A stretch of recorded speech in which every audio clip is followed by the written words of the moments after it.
Hello, everyone, and welcome to Ship Show. This is being recorded for YouTube, as well as being recorded live on Twitch. I guess you could say we have a live studio audience. With me today in the studio is one Skada Hurt. I've been having a little bit of trouble with my Discord lately, so hopefully this is working.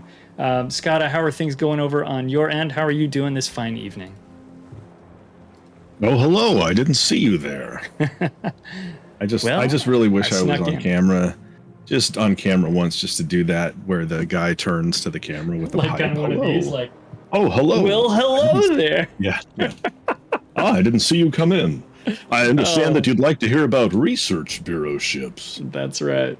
It's like a training video for somebody's job or something. Well, with all of that getting going, guys, we are going to talk a little bit about the Research Bureau and what it's about and everything. So real quickly, briefly, what is the Research Bureau? I've got a few things up on the screen here that we could talk about. Now, I have a whole video about this, which is, I guess right over here. How do I point at it without being behind it? There. I've got a link to it. You could just do !RB. In fact, I'll just do it right now in chat. This is a whole video that explains how the Research Bureau works in excruciating detail. It talks about the economy associated with the resources and the things like credits and XP and all the stuff that goes into making the Research Bureau happen. So we're not going to cover it in that much detail because, frankly, I already did all that work and it's in this wonderful video and you can just go check it out on YouTube. But briefly, the Research Bureau is another way for you to unlock ships in World of Warships, arguably for zero cost. Now, you may spend things like, premium time, etc., to get there, but ideally and arguably, you can do this for free. It's available to players who have unlocked at least 5 or more Tier 10 Tech Tree ships. And the ships are basically obtained by spending what are called research points. You get research points by resetting Tier 10 ships and regrinding that line from Tiers 1 all the way up to Tier 10 again. Basically, in the simplest of terms, and you can just read it right off the screen there, research points equal the investment of experience points or free XP and credits because you have to buy the ships back. Skada, any kind of thoughts on the general basis of how Research Bureau works? Anything that I left out on that brief description? We do have another little bit about sort of how much that really costs here. But what are your thoughts on Research Bureau, just kind of as a concept, I guess? My thoughts is a ripoff, Clyde. Okay, I can see that. These ships are not cheap, are they? No, I'm salty after 1 and 2. I understand. I do. I just think it's. I think when this has been in the game for like 2 years now, maybe a little longer. Yeah, it's been at least a couple of years, at least, right? People still ask about the mythical free XP ships, and these are them, and they're never coming back the way they used to be, and now they cost way more, and it takes a bunch of time and grinding, or it takes a bunch of free XP and silver. Yeah. Either way, I think when we talk about the ships, I'll try to have some positives on some of them. I think generally, though, I think this is really expensive, and I'm not always confident it's worth the return. Well, that is one of those things, like, especially for, there are going to be players who are excited to get their first Research Bureau ship, right? Players who recently got to where they're eligible to do the Research Bureau, and then they look at it and they go, man, this is really expensive. They're going to be players who maybe have 10 or 15 Tier 10 ships, and they're ready for something like the Research Bureau. And then there are players kind of like you or myself or others who have a lot of ships. You've got more ships than I do. And we go, you know what, dude? This is really expensive, and I already have 450 ships. How bad do I need that one? You know what I mean? I think it's one of those things where you can be really happy playing World of Warships without doing the Research Bureau. That said, I think there's a couple of pinnacle ships, or at least ships that are perceived to be pinnacle ships, that are in the Research Bureau that people might want to aspire to get. But I think you've got a strong point there, and it's something we should address kind of as we go throughout the night, because it is really expensive to do this. Yeah, I just say I look at it as the style of player, or the type of person I am. I'm a collector, so I like collecting the ships. I liked grinding the lines as well. Early in the stream, probably the first year, I was still doing quite a bit of that. And then I got to the end of that road, and now I basically wait for new lines to come in and knock them out. But I still don't want to give any of them back That idea of resetting them and having them Right. leave your port. I don't want to do that. I don't want to have ships that I've gotten before not in my port when stuff like the patch that's going to drop this week happens, birthday month, where I get things for having ships.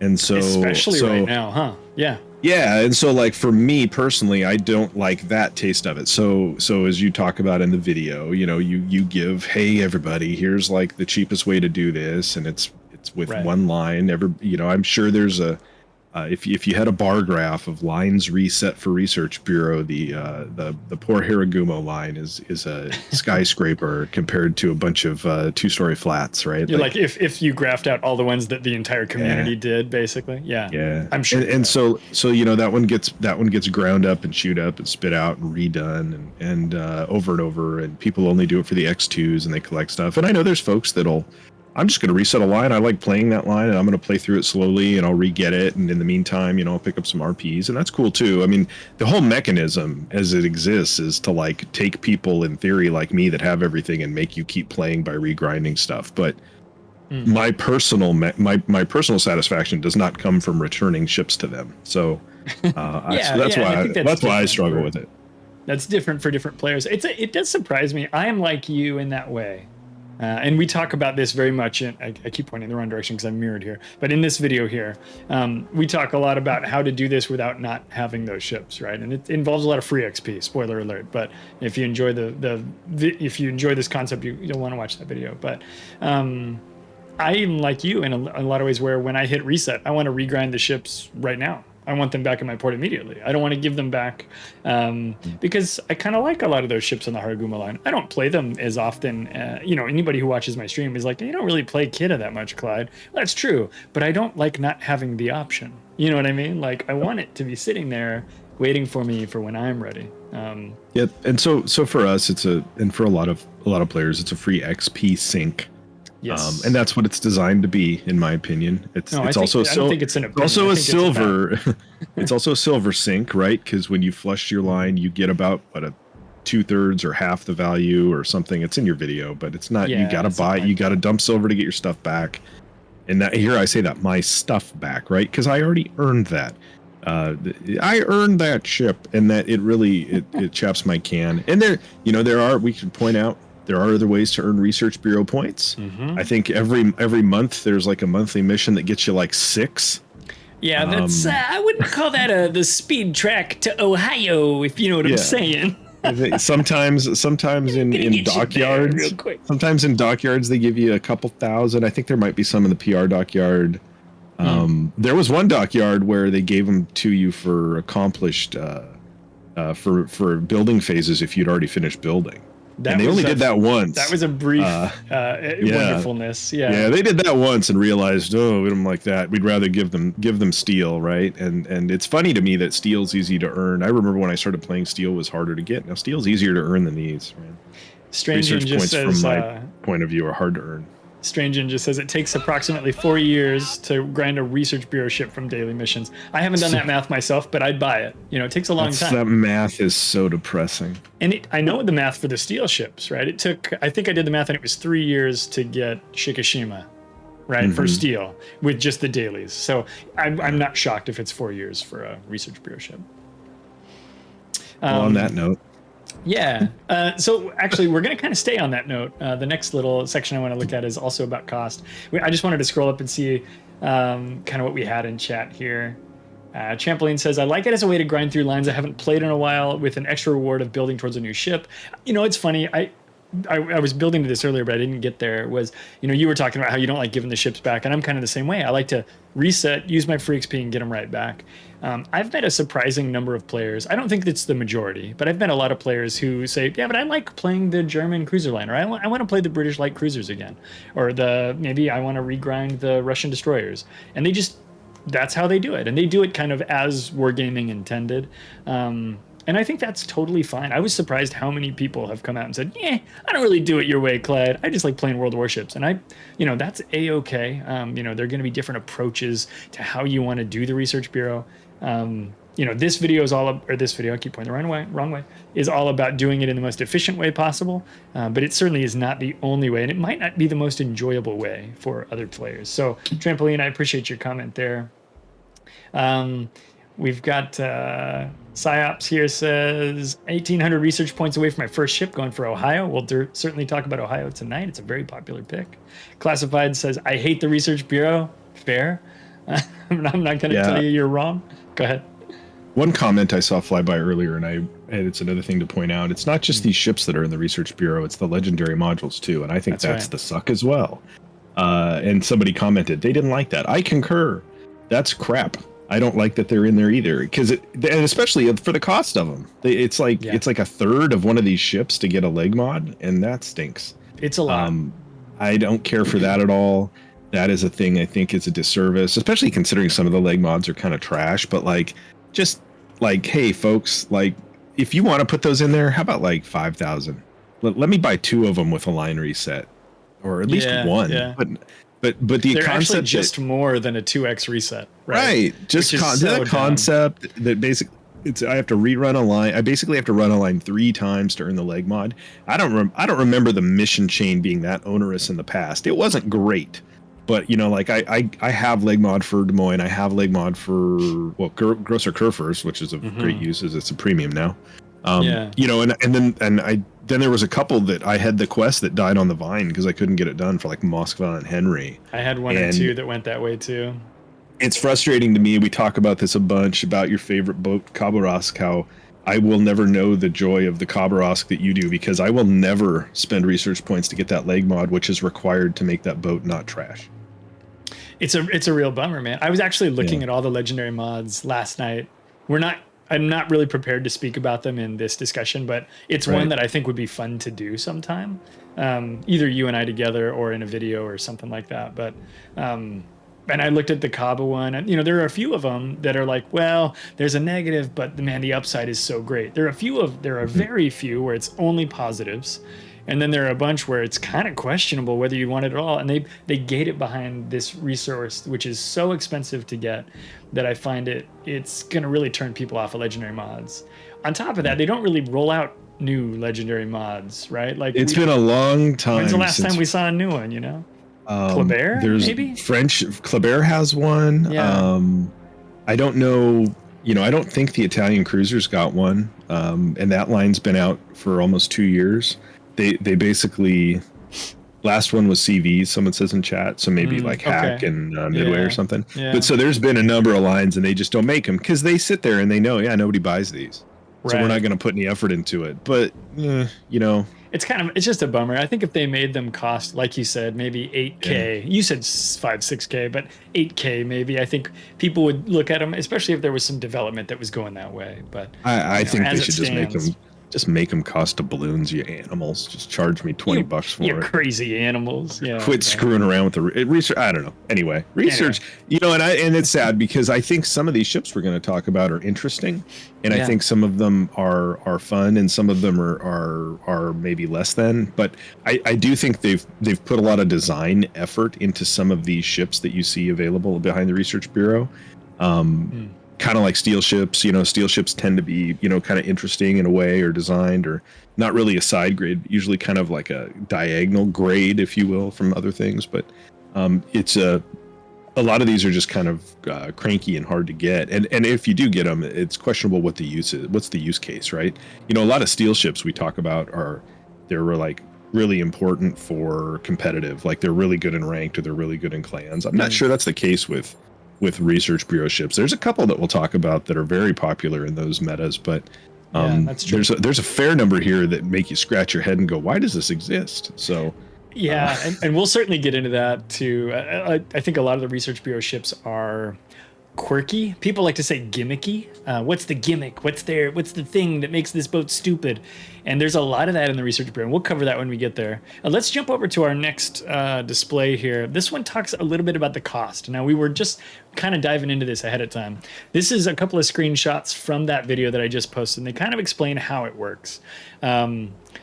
These 3 columns in this table basically explain how much Haragumo XP you need to get if you do 0, 2x resets, which is on the left end, which is kind of a pathological case. It's almost impossible to do that.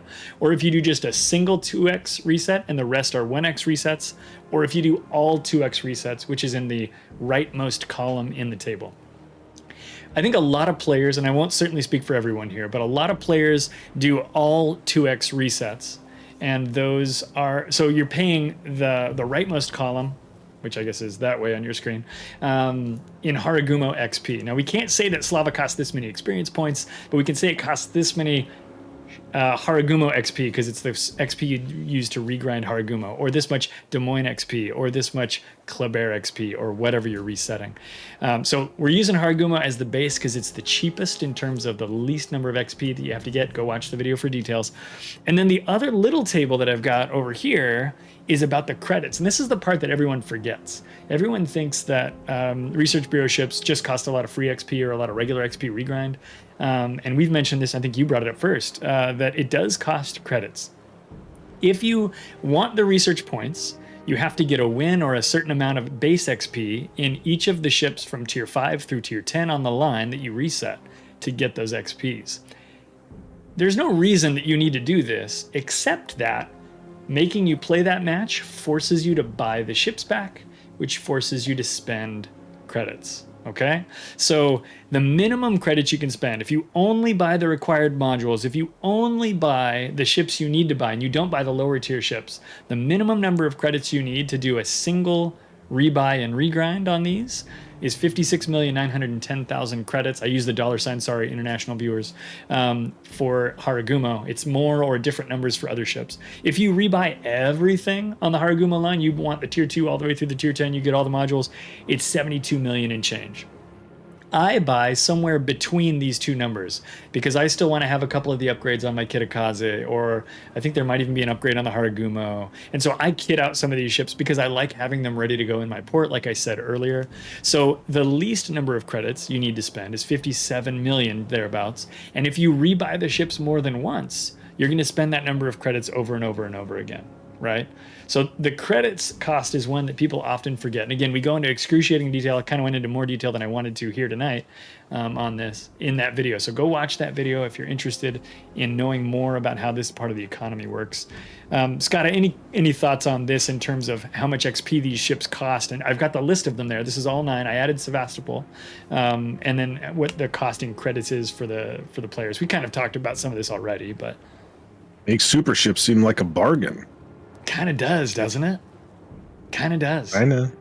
I mean, a super ship's about 50-60 million, and so is an RP ship, plus millions and millions and millions of XP, right? Mm-hmm. The other thing to think about, too, is the longest tech tree tier 10 grind, the one that has the most XP to get, is the Kremlin, and it's like 800 and something thousand, 830,000 XP, which means that Paolo Emilio isn't quite twice as long, but it's very, very long. Right, Vampire is about twice as long as as the longest tier 10 grind that you can do, and we cover some of this in that video as well. So there's just so much that you have to do to get these. These ships are not cheap, as we said on this previous display right there. Note, these are not cheap ships. So when there's a lot of players who are newer that come to the game, they go, "Why can't I get Research Bureau ships?" Well, they're kind of designed to be out of reach for players who are new, for players who don't have lots of time or resources invested in the game already. I don't know that I have much more to add on this, but I'll give you a second if you wanted to chime in with anything, or if we had any interesting comments in chat. A lot of chat is echoing our comments that this costs a lot. And it's true. I think we'll get into talking about the ships, but I think when you look at the costs and you look at the cost in XP, I know the last time I did this, I do this twice a year. When you do every quarter, you get your X2 reset back. So right. I wait till the end of a quarter while I have X2 and I reset, and then the bit flips to the next calendar week or whatever, and I get the X2 back, and then I'll reset again, and then I'll have X4, and then I'll run through the line and I'll scoop up, what is it, like 40,000 and change research points then? 40, I don't remember how much it is. Yeah, if you do a 2x gives you 20,400. So if you do 2 of those in a year, you'll get about 40,800. Yeah. Yep. And I'll do that twice. I'll do that twice a year where I get like 40,800. And my hope is that I have enough loose extra research points from things like dockyards and dailies and things that I can get a ship. That's not usually the case, right? Because I'll be in the mid to high 40s. Usually I need a third run through. And when we talk about this too, like the three ships that I have in my port that are from this. Two of them are the most expensive too on that list, the battleships, right? So, Right. you know, like I look at the cost of like Paolo or Siegfried, and I'm pretty sure if I do the reset coming up here soon, I might just get Siegfried because I can just get it, and I'll be like, it's kind of fun to have. But like with most high value ships in the game, steel ships, coal ships, research ships, whatever, you tend to overlook the 9s and push to the 10s because, at least for me, using it in competitive play, birthday month, they give you a super container, and in December, they give you a Santa box, and the 9 doesn't, right? And it sounds kind of dumb, but there's a reason I have, I don't know how many 40 or how many tier 10s I have now. Geez, I don't know, You 50 have maybe? all I don't know. of them? I don't know. Not all of them, but you get a lot no, of I don't, because I don't have all these. I don't have all these ships. I don't have all the steel ships, but I have a lot of tier 10s, and and a part of that is because of, you know, managing to work towards that stuff. So I don't have Paolo and I don't have Siegfried. They've been in the research bureau quite a long time. They're both fun ships by all accounts. Sure. And I just look over them because I'm like, well, I don't know. I probably should get Gibraltar first, because even though it might not be fun to play, it's good for a super container for free once a year. Right. That's not for me, the super container once a year is not worth a research bureau ship cost, right? That's weird. That's so much. I know, it's so stupid, but that's the dumb crap that rolls around. But it kind of rolls around in your head because you're an optimizer, you're a min maxer, you're interested in, you know, the economy and what's the payoff, what's the upside for doing these actions. And I think World of Warships is, you know, when you listen to a long time ago, when Evan joined the NA office, he did a live stream where he was on the stream, and it was really interesting to hear his perspective on things. And one of the things he talked about is that this is a games as a service model. And a lot of players are uncomfortable with that concept, but at the end of the day, it's a game as a service. The intent is for you to enjoy playing World of Warships with your friends for a long time, not to beat the game and be like, cool, I wonder what game comes out next month. And so Thomasation commented earlier, Research Bureau is made for grinding. This game wants players to stay and play a lot, mainly because of its small player base. And I said, yeah, it's a treadmill. They want you to continue and enjoy jogging on the treadmill. And so the Research Bureau is designed to be a long journey there for sure.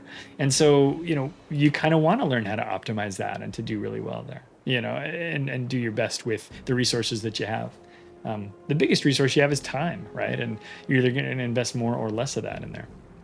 Anyhow, yeah, you know, and our standpoints on a lot of this stuff have drastically changed so much in the last 2 years that you've been streaming, and we've been exposed to public and the great folks in chat that we've made friends with and hung out with. And on top of that, you know, the 3 odd years that I don't, maybe 3.5 years or whatever I've been playing, and the 17 or 18 years that you've been playing World of Warships. I'm almost up to 7. Yeah. Yeah. And, but we find ourselves in different surrounds. I've been in the super test program now for almost 9 months, and you find yourself as a community contributor. And so I'm trying to get to a place where those things that I have access to and that changed my reality for World of Warships don't affect my opinions on this stuff. And I know that's a big concern when somebody joins a community contributor program. Nobody gives a crap about super testers. They all think we don't do anything and we're lousy. But you know, for you, it's a bigger concern because, right, if somebody doesn't like something and you like it, then you're a sellout, which is a total bummer. Huge sellout. So we are going to share our opinions on these ships, and you can you can take mine or leave it. That my views expressed are mine alone and no longer part of Clyde's Plays LLC trademark. That's true. Scott is a member of his own enterprise. It's true. You know, I mean, when I went CC, I got a lot of comments, people that were worried about me, like I was going to be in trouble. And also we had some folks who said, well, I got one message on YouTube where a guy said, you are a sellout, unsubbed. And I said, okay, you know, I get that, right? People are concerned about that kind of thing, and that's fine. I just really like World of Warships, and so that's why I'm here. This is what this is all about. I'm really interested to talk about these ships. The good news about these is thank you, Classified. The interesting thing about these ships, of course, is if you're patient enough, you can get there for free. I think most people who get a Research Bureau ship didn't get there for free. It's a long road to get there, and let me tell you, it probably costs some dollars for most players. But let's move on from this. What I just wanted to make sure that we had this conversation at the beginning so that nobody's going in here blind and thinking that Research Bureau ships are another fun way to get ships easy, because they're really not. It's hard. It takes a lot of work. And myself and other members of the community have worked really hard to make sure you guys know how to do it in the most efficient way possible, essentially to save you time or money, both of which I think are really important. And hopefully you guys can really kind of use those tools to do whatever the right level is for your interest in being engaged in this pursuit. Maybe it's going to be none at the end of the night, and maybe it's like, yeah, man, but I got to have me in Ohio. And so you're going to get out there and go get yourself Ohio. Let's see. Okay, I think that's it from me. You ready to move on, Scott? We're going to talk about destroyers first. Away we go. All right, let's do it. So this is the list of Research Bureau destroyers. We've got the Paolo Emilio at tier 9. We have the Druid at tier 10, and the Vampire 2 also at tier 10. Scotty, you don't have any of these boats. No, I do not. I have 2 of them. I have played Paolo when I took part in North American server has holiday events where people can volunteer, and I think I did a Pirate Day one and I did a Thanksgiving one, and they give you for a weekend, if you volunteer, they give you access to a press account, and you go into matches and you say something silly, and if people kill you, they get like a flag or something, right? And I think it was the Thanksgiving event where the press account had Paolo on it. And so I got to play Paolo as a turkey, which was a lot of fun. I've watched you play Paolo quite a bit. I remember when Paolo first dropped with the Research Bureau, like, you immediately were like, let me go scoop that up. And you went and snatched it up. And then one of our clanmates went and sketched it up. And I remember we did like a match that day with like 2 Paolos and a Benham in a division, which felt pretty filthy. It was disgusting. It was pretty good. But no, I don't have any of these ships, and I have reasons why that we'll get into. I'll talk a little bit about why I got Paolo, and it's kind of a dumb reason, honestly. I remember the day I got it, I had something like, I don't know, 40 or 45,000, 50,000 research points. I think maybe I had 6 or 7K left over when I was done. So maybe I had 50 or so. And the reason I got it was because I had started making YouTube content, and I said, if I get that ship early, I can make a cool YouTube video about it. And I like destroyers anyway. So let's go, right? And that was kind of a dumb reason to get a Research Bureau ship looking back. For me, I think I kind of lucked out in that I think Paolo Emilio, though stupid, is perhaps one of the most fun ships in World of Warships. Because as long as you're okay with sometimes being a part of spectacular failures, it is super, super fun to do the YOLO Emilio run, to do that YOLO maneuver and slap ships down and sink them. It is so much fun. It is so stressful. Like I have actual like tiny amounts of adrenaline that gets launched into my bloodstream when I'm going to do it. And very few ships in this game give you that. I will say that it is not competitive. I don't think it's particularly strong in all scenarios. There's a bunch of ways to nerf this ship. If you roll into a battle and every battleship on the enemy team is a German battleship with hydros, or there's tons of radar ships, your Paolo game is going to suck. And you're going to have to find some other way to be competitive, some other way to get work done. But when it works, dude, it is so fun. And you can tell that it does work frequently enough. If you go to my YouTube channel, you search for Paolo Emilio, I have like 4 videos about this ship because every time something good happens, it's like a cartoon, it's a meme. Well, this will work. You're done, son. You're done, son. Can I triple kill these guys? Can I triple kill these guys? Oh, that was stupid.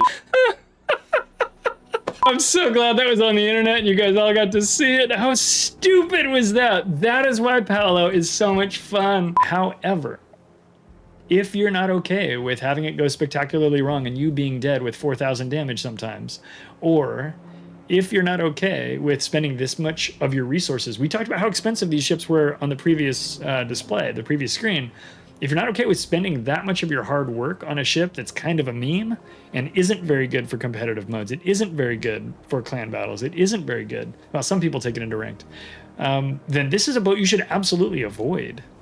Scott, I'll throw it to you. I've been talking for a while. I know, again, you've tried this boat, you don't own it, but any thoughts that have kind of bubbled up while I kind of went on my little monologue there? Paolo's like, I don't imagine a scenario where you're just like, I'm just going to go play Paolo. Paolo, it was always like a thing where like we're in a division and somebody's like, I'm going to take Paolo, her. And like, it's because it's a joke, isn't it? It's hilarious. Yeah. It's like, cause I don't know, you don't play it. Like you only can, in my opinion, you tried different builds. You tried to build it like more legitimately. Like when I played with it, when I had it on that press account, I tried some different configurations. The reality is like the way that works is the YOLO Emilio build, because otherwise it's not that great at doing anything else. It's just so weird, so like you can't like you can try to like, gosh, gotta build into guns maybe and like not do this thing and maybe try to, and I can't remember what the range on the guns are. I've got it here in front of me, so let me look really quick. But battery range, I think the range is like 11.3. What's the conceal on it? It's like over 7 probably. Yeah, I think like in my build it gets down to like 7.2. I'll pull it up here while you're chatting. So in that regard, not too different than Attilio Regolo, right? And the turret traverse on it's terrible. The reload is just god awful. The gun reload, you can't build into the gun reload enough to make it worthwhile as a gunboat, in my opinion. No. So it's this weird thing, and it is that. And the other thing I would say about it now, you just released your review for Alvaro de Bazan.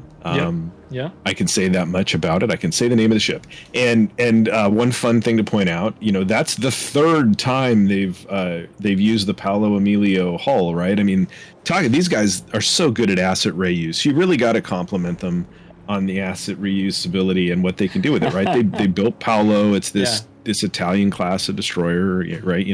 Then we get Regolo. It's folks, Regolo is the same as a Paolo in tier 10, right? Now Bazan, again, that same hull. I think there's a slight difference in configuration in how like there might be a deck over a torpedo launcher on one of them or something, but it's all the same ship, and it's kind of interesting. So kudos to them for asset reuse, but I think, did you mention Delny? Really I'm sorry, I was reading chat. Did you mention Delny as well? Is Delny that same? I didn't think it was. It's related. It's not exactly the same. I think there's probably parts. So I thought Delny was more of a modification of the Tashkent, which is the same as the Adriatico, which was a real ship. But anyway, it's kind of this funky thing. And if you look at Paolo and you compare it to those other ships, it looks like a cruiser. If you go look up that class. That Capitani Romani, I think it was called, or something. Pardon my lack of Italian. If you look that class of ship up in your Jane's book that I was looking at earlier today, you'll see it was a light cruiser, right? These were all classified as light cruisers, and so it's interesting to me that in game Paolo is this rocket that you can, with the speed boost, it goes like 1,000 miles an hour and has this crazy smoke screen, and it has these 6-kilometer high-speed heavy warhead torpedoes, but I don't know what else you would do with it other than the YOLO run, because otherwise it's pretty meh. I have seen a couple other content creators who made videos about it. Gosh, I'm trying to remember. I watched one, but it was, a year and a half, whenever the book came out, right? Where somebody played it pretty straight and had an 80,000 damage game, which isn't, world beating, but it's fairly competent. And they did a good job. And I think they had one run in it where they got 30 or 40K, but like they did the rest of the work with the sap guns. And I think one of the reasons why the reload and the range on the Paolo is so short, or the reload's so long, the range is so short, was, sap in a DD was kind of a new idea. They weren't quite sure how it was going to work out. And of course, because this is a research bureau ship, it's built for kind of a gimmick, right? We're going to see this on a lot of these boats. There's going to be a research bureau gimmick for these boats, and we're going to see that's what Paolo's was. Now, it's a tier 9 too. People in chat have mentioned, hey, it's also a tier 9, so you're not going to get that super container like we talked about earlier. There's a lot of reasons to not get the Paolo Emilio, but it is the cheapest research bureau ship on the list. It's only 43,000 research bureau points, and so that of course makes it the cheapest in terms of regrind XP that you're going to need as well. regardless of what ship you're choosing to use. Like I said, I think Paolo's a lot of fun to play, but your assessment earlier when you said, when people take out the Paolo, they're like, hey man, I'm going to take up Paolo. It's going to be hilarious. And then they go do it. Yeah. Right? Like it's kind of Paolo, a gas. It's a joke, but it's so fun. I agree. I don't have it, but when I did play it, it's totally that. It's like I'm gonna go do this thing and it's gonna be fun and I'm gonna try to go blow up some battleships and it's gonna be crazy and I'll probably die doing it. But I'm either gonna have like 15K or I'm gonna have like 140K and it's gonna be rad. And that's an interesting enough angle for somebody who has a bunch of tier 10s and they're resetting lines and they're grinding. If you're looking for the essence of this concept of why would I regrind this stuff? What do I get out of it? Here's this thing, and I can really only think of one other ship in game that you can play at all similarly to Paolo. And that also is sort of locked behind the research bureau. That's the legendary mod Colbert. And you can which is sort of thing that nobody does, but you should talk nobody about it. Does, right? And nobody does, but you can play leg mod Colbert sort of like Paolo. You do torp run rushes with it. But the downside is you don't have the smoke. So it's like way harder, right? Yeah. And so like, I've seen people talk about, oh, you can do that in Regolo. Well, I wouldn't. I like Regolo. I consider myself a competent Regolo player. It does not work that way. It just, I don't feel like any of the mainline Italian DDs excel at doing what Paolo does. Paolo does what Paolo does, and that's really kind of cool. It's just such a high price of entry. The price of I'd love it if really Paolo high. was in Santa boxes. Right. Yeah. The price of entry for Paolo is very high, and luckily the thing it does is pretty unique, right? Which, if you want that thing, then it's probably worth it. If you decide that you can lean into it, and I should say it's up to you to decide if it's worth it. That's probably more accurate. But luckily it's unique for Paolo. Unluckily for people who want that but aren't willing to pay that high price. Right. Black Raptor says, I love my Paolo. I had 150,000 damage game in it. That's awesome. Everybody who has a Paolo has a great story about it. I love to talk about the time I sailed it between two Yamatos and nuked them both, which was awesome. But can you do it consistently? You really can't, so I don't know. That's Paolo Emilio. I guess we've kind of talked about this. I wrote down a couple of questions earlier, kind of just before stream. Was thinking about what's the worst and what's the best aspect of this ship. But this ship's just so weird that it's kind of hard to call that out. And why would you get it? That is the best aspect. The best aspect is that it is weird. It kind of is unique. Exactly. Yeah, it is truly a unique experience that you really can't get anywhere else. The worst aspect is I can't imagine maining it at tier 9. Like, I can't imagine having it and just being like every time you hit tier 9 being like, time to Paolo. Just like I just don't think you'd do that with it. Yeah, just like Cookie Monster with cookies, Paolo Emilio is a sometimes food now, right? Like it's just not going to be what you choose to play at tier 9 every time. And that's coming from me, and I have a lot of games in Paolo. I think I have probably 50 or 70 games in Paolo. I played it a lot when I first got it to really figure it out, try all those different builds that you talked about earlier. It took me a long time to kind of get to where I was like, okay, I really got this ship as good as I'm going to get it, right? And this is my build, and let's go. But I think we can move probably off of Paolo Emilio unless there's anything else that you have to say. I think we've kind of wrapped that one up. We can let's go to Vampire next, because that's one I don't have and you don't have. Some of you guys were here last week. I logged into my CC Press account and I was able to try Vampire. I've been sitting here. I have 70,000 research points right now that I've been grinding, and I've been looking at Vampire because I like destroyers, and I already have Paolo and Druid. So why haven't I gotten Vampire? I don't know. I've been sitting here going, well, I don't really have a great captain for it. I think I have a 16-pointer, which would be good enough. It doesn't have a heal, and I like DDs that have a heal. It's got really good DPM, which is pretty good, I guess. And it's got, somebody's mentioned the 5-kilometer hydro that it has, which is awesome. So I've been sitting here not buying Vampire. And then we tried it last week, and I had almost exclusively good games in it personally. I think we lost some of them. I don't remember. I think we only played 2 or 3. Just before the stream tonight, I played it again one more time. I had a 95,000 damage game, which we won. It was very close. I think Vampire is very strong. Its DPM is incredible, and that acoustics module that reaches out further than any other British style ship, even though this one's Commonwealth, is really, really powerful when you're hunting and fighting DDs. I've used it to effect in, I think, all the games that I played in it but one. So, I think Vampire seems really strong. And another thing about it is used in competitive, whereas a lot of the boats in the Research Bureau are not. I'll throw it to you. I've been kind of talking for a long time. Maybe I sparked an idea for you, Scott. What do you think about Vampire and what's strong about it? What's weak about it? What do you think? I haven't played it, but I've played against it plenty. Right, that's true. I think if I was going to say anything about Vampire 2, and if somebody was like, well, what's Vampire 2 like? Vampire 2 is Haida at tier 10, as far as I can tell. Right. It's you've got a British ship that you're down one torp rack, but you've got crawling smoke and hydros, right? And so it to me, it's Haida at tier 10. I really like Haida. I think I would do fine in Vampire 2. I like daring quite a bit. Would. You tend to not like daring as much. I haven't played daring a ton since I got it, but I like daring quite a bit. But I like that daring also has a heal, and so would I be happy trading what you trade on Vampire 2 to lose that, or would I just be fine having daring? And then the obvious reason that I've given over the last, 18 months or however long Vampire 2's been in the game, the fact that it's Commonwealth is a turnoff to me, just from a captain standpoint.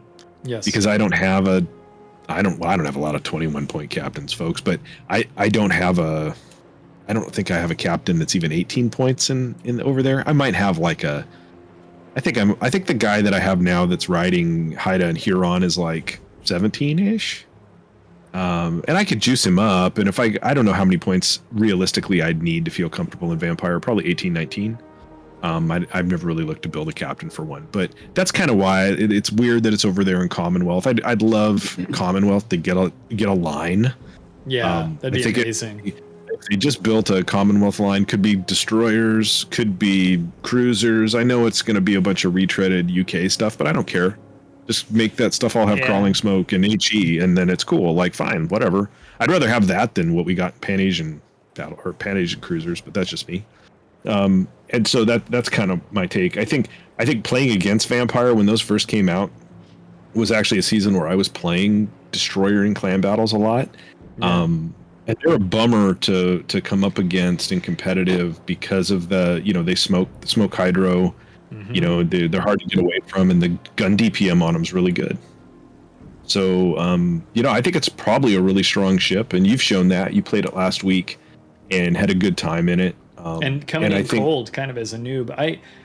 Like you said earlier, for whatever reason, me and Daring are sort of on the outs right now. I liked Daring a lot I hated it when I first got it. Then they fixed IFHE. Then I liked it again, and now I'm kind of not agreeing with it. And Vampire seemed better to me. I don't know if this is true. It felt more maneuverable, and it felt like maybe you got that maneuverability and the better hydro at the cost of that heal that you mentioned.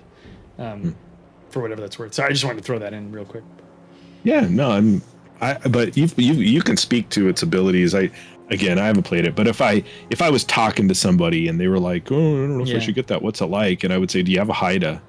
Because I think it's just Haida at tier 10. It's a lot like Haida and Daring kind of together. It's kind of got Daring's rate of fire, but it's got Haida's tricks, right? That crawling smoke. The hydro feels, and of course is, way more powerful than the one on I'm sorry, Thomas, I know you love Daring, it's cool, it doesn't love me. That's the important part. But that, its acoustics being 5 kilometers is super powerful, and that experience you had fighting them in clan battles, or even in ranked, right?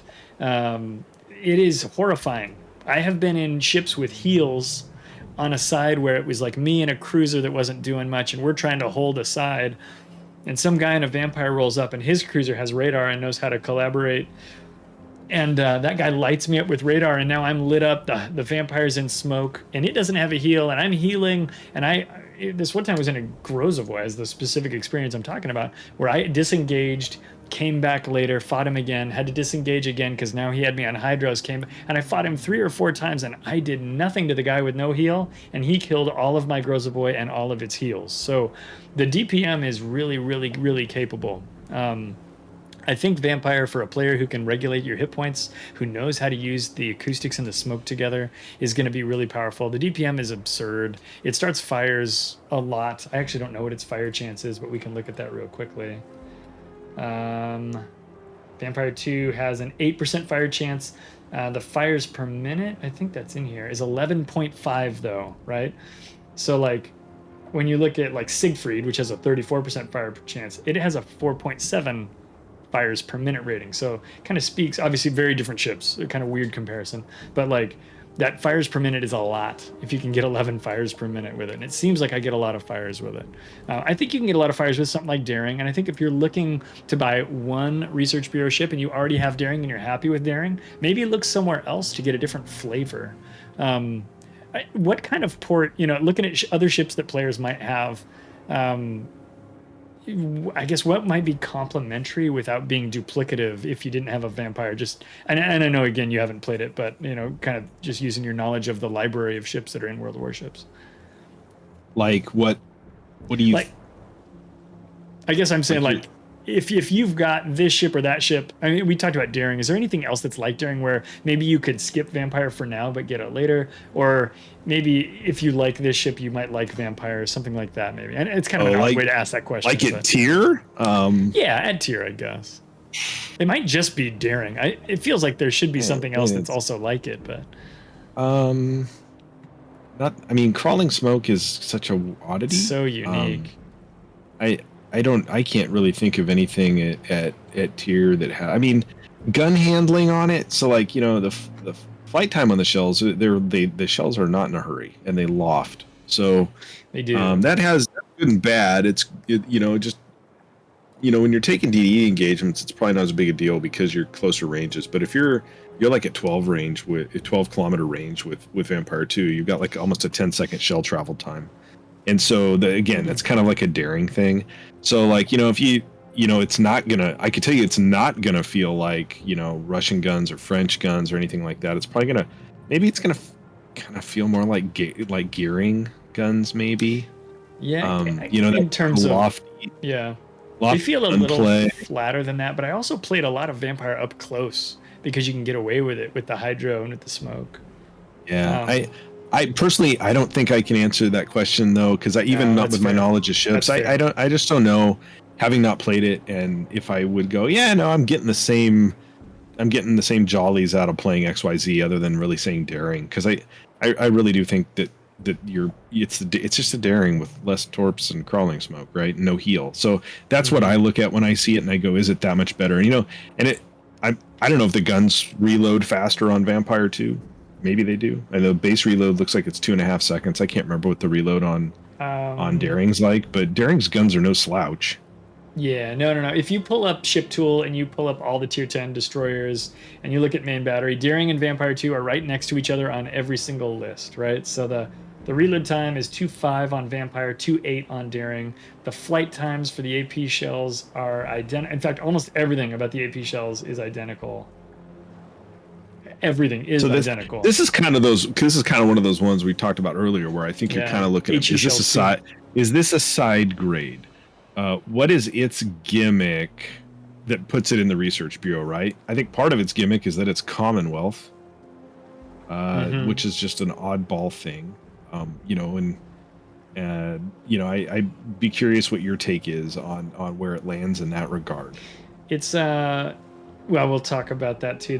It felt more maneuverable to me. Now, again, some of you guys here probably have a lot more games in Vampire than I do. The rudder shift is the best, is better than Daring's by only 0.2 seconds. Its turning radius is actually worse by 50 meters, 680 versus 630. The detectability is 0.2 kilometers better by sea before modifying it with captains and things of that nature, and 0.1 kilometers better by air. So 7.4 versus 7.2, 3.5 versus 3.4. So she's a little sneakier. She can turn a little bit, or she can turn the rudder a little bit faster, but turn the circle a little bit slower. I think she's very, very similar to Daring. I think you're getting a little bit better maneuverability, a little bit better DPM, a little bit better concealment, and then you're getting. For me, it's those long hydros, and it just seems to do a really great job of being that ship that can just really blast somebody down. Now, Thomas in chat says, I think daring is more useful when it comes to situational play. If you get that short smoke, that's mostly valuable to you or available to you on demand. You can use it to shoot or disengage. Vampire smoke, you have 2 minutes, and then reload time is so long, so you can't benefit from that. I have smoke right now, and I agree. I think that's definitely a difference between the two ships. They are similar, though. So, this might be an area where a player could save the research points and just enjoy daring. If you're having a great time in daring, maybe you don't need to get this one. Or this is if you like it so much. One question. Yeah, go ahead. One question I'd throw out to you, because you've played it, and this is a thing that I don't like about Haida or Perth or whatever. So you're in this DD and you take an engagement and you pop that crawling smoke. The engagement ends, good, bad, or indifferent. Now this smoke is running. It's a long crawling smoke. I want to move. I want to go to the next place. I don't want to drag a tail of smoke behind me. That sucks. That wrecks your concealment, that you're just driving around puffing this smoke. People know that there's something there then. And so I find that frustrating sometimes in Haida. It takes it takes a special situation where, okay, I'm going to use the crawling smoke. Now, a lot of times, there's a BB pushing into me, so I can sit here and I can farm away. Or there's, but that's, you're at tier, Haida's tier 7. So yeah, that's a Colorado or a New Mexico, right? It's different at tier 10. Oh my God, there's a Borgonia bearing down on me. Yeah. He's here. Or, he's decided to leave. Now he's gone and I can't catch up to him. And so sometimes I think personally the crawling smoke is kind of a detriment.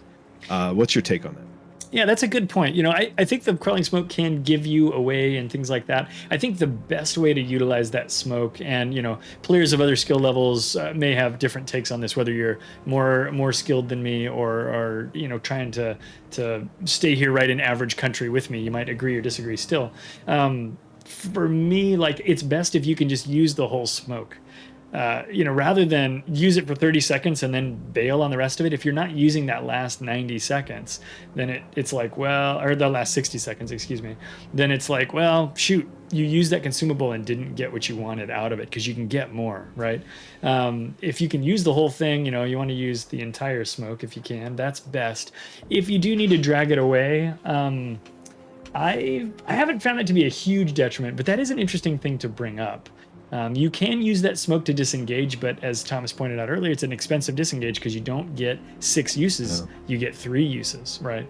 And another thing that was mentioned in chat as well, I think also by Thomas, was the speed boost. That Vampire has a speed boost, Daring does not. And so you can get 122nd 8% speed boost, and that is a nice thing that Vampire brings to the table. But yeah, I don't think that having the smoke trail behind me is a big problem. For me, the thing that I'll do is I'll use that smoke in panic.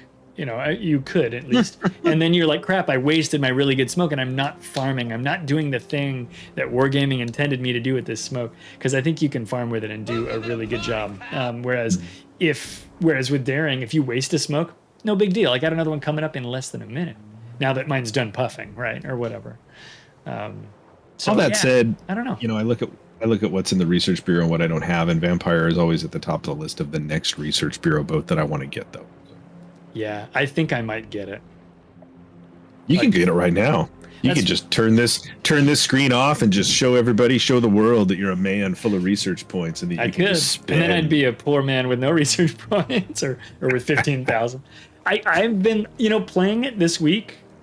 I liked it more than I thought I would, and maybe because it's just a quarter turn different than what Daring is, and maybe I would have a good game in it for another week or so, and then it would turn sour on me too. Who knows? But I'm liking Vampire more than I thought I would when we fired up to try some of those ships the other day, as well.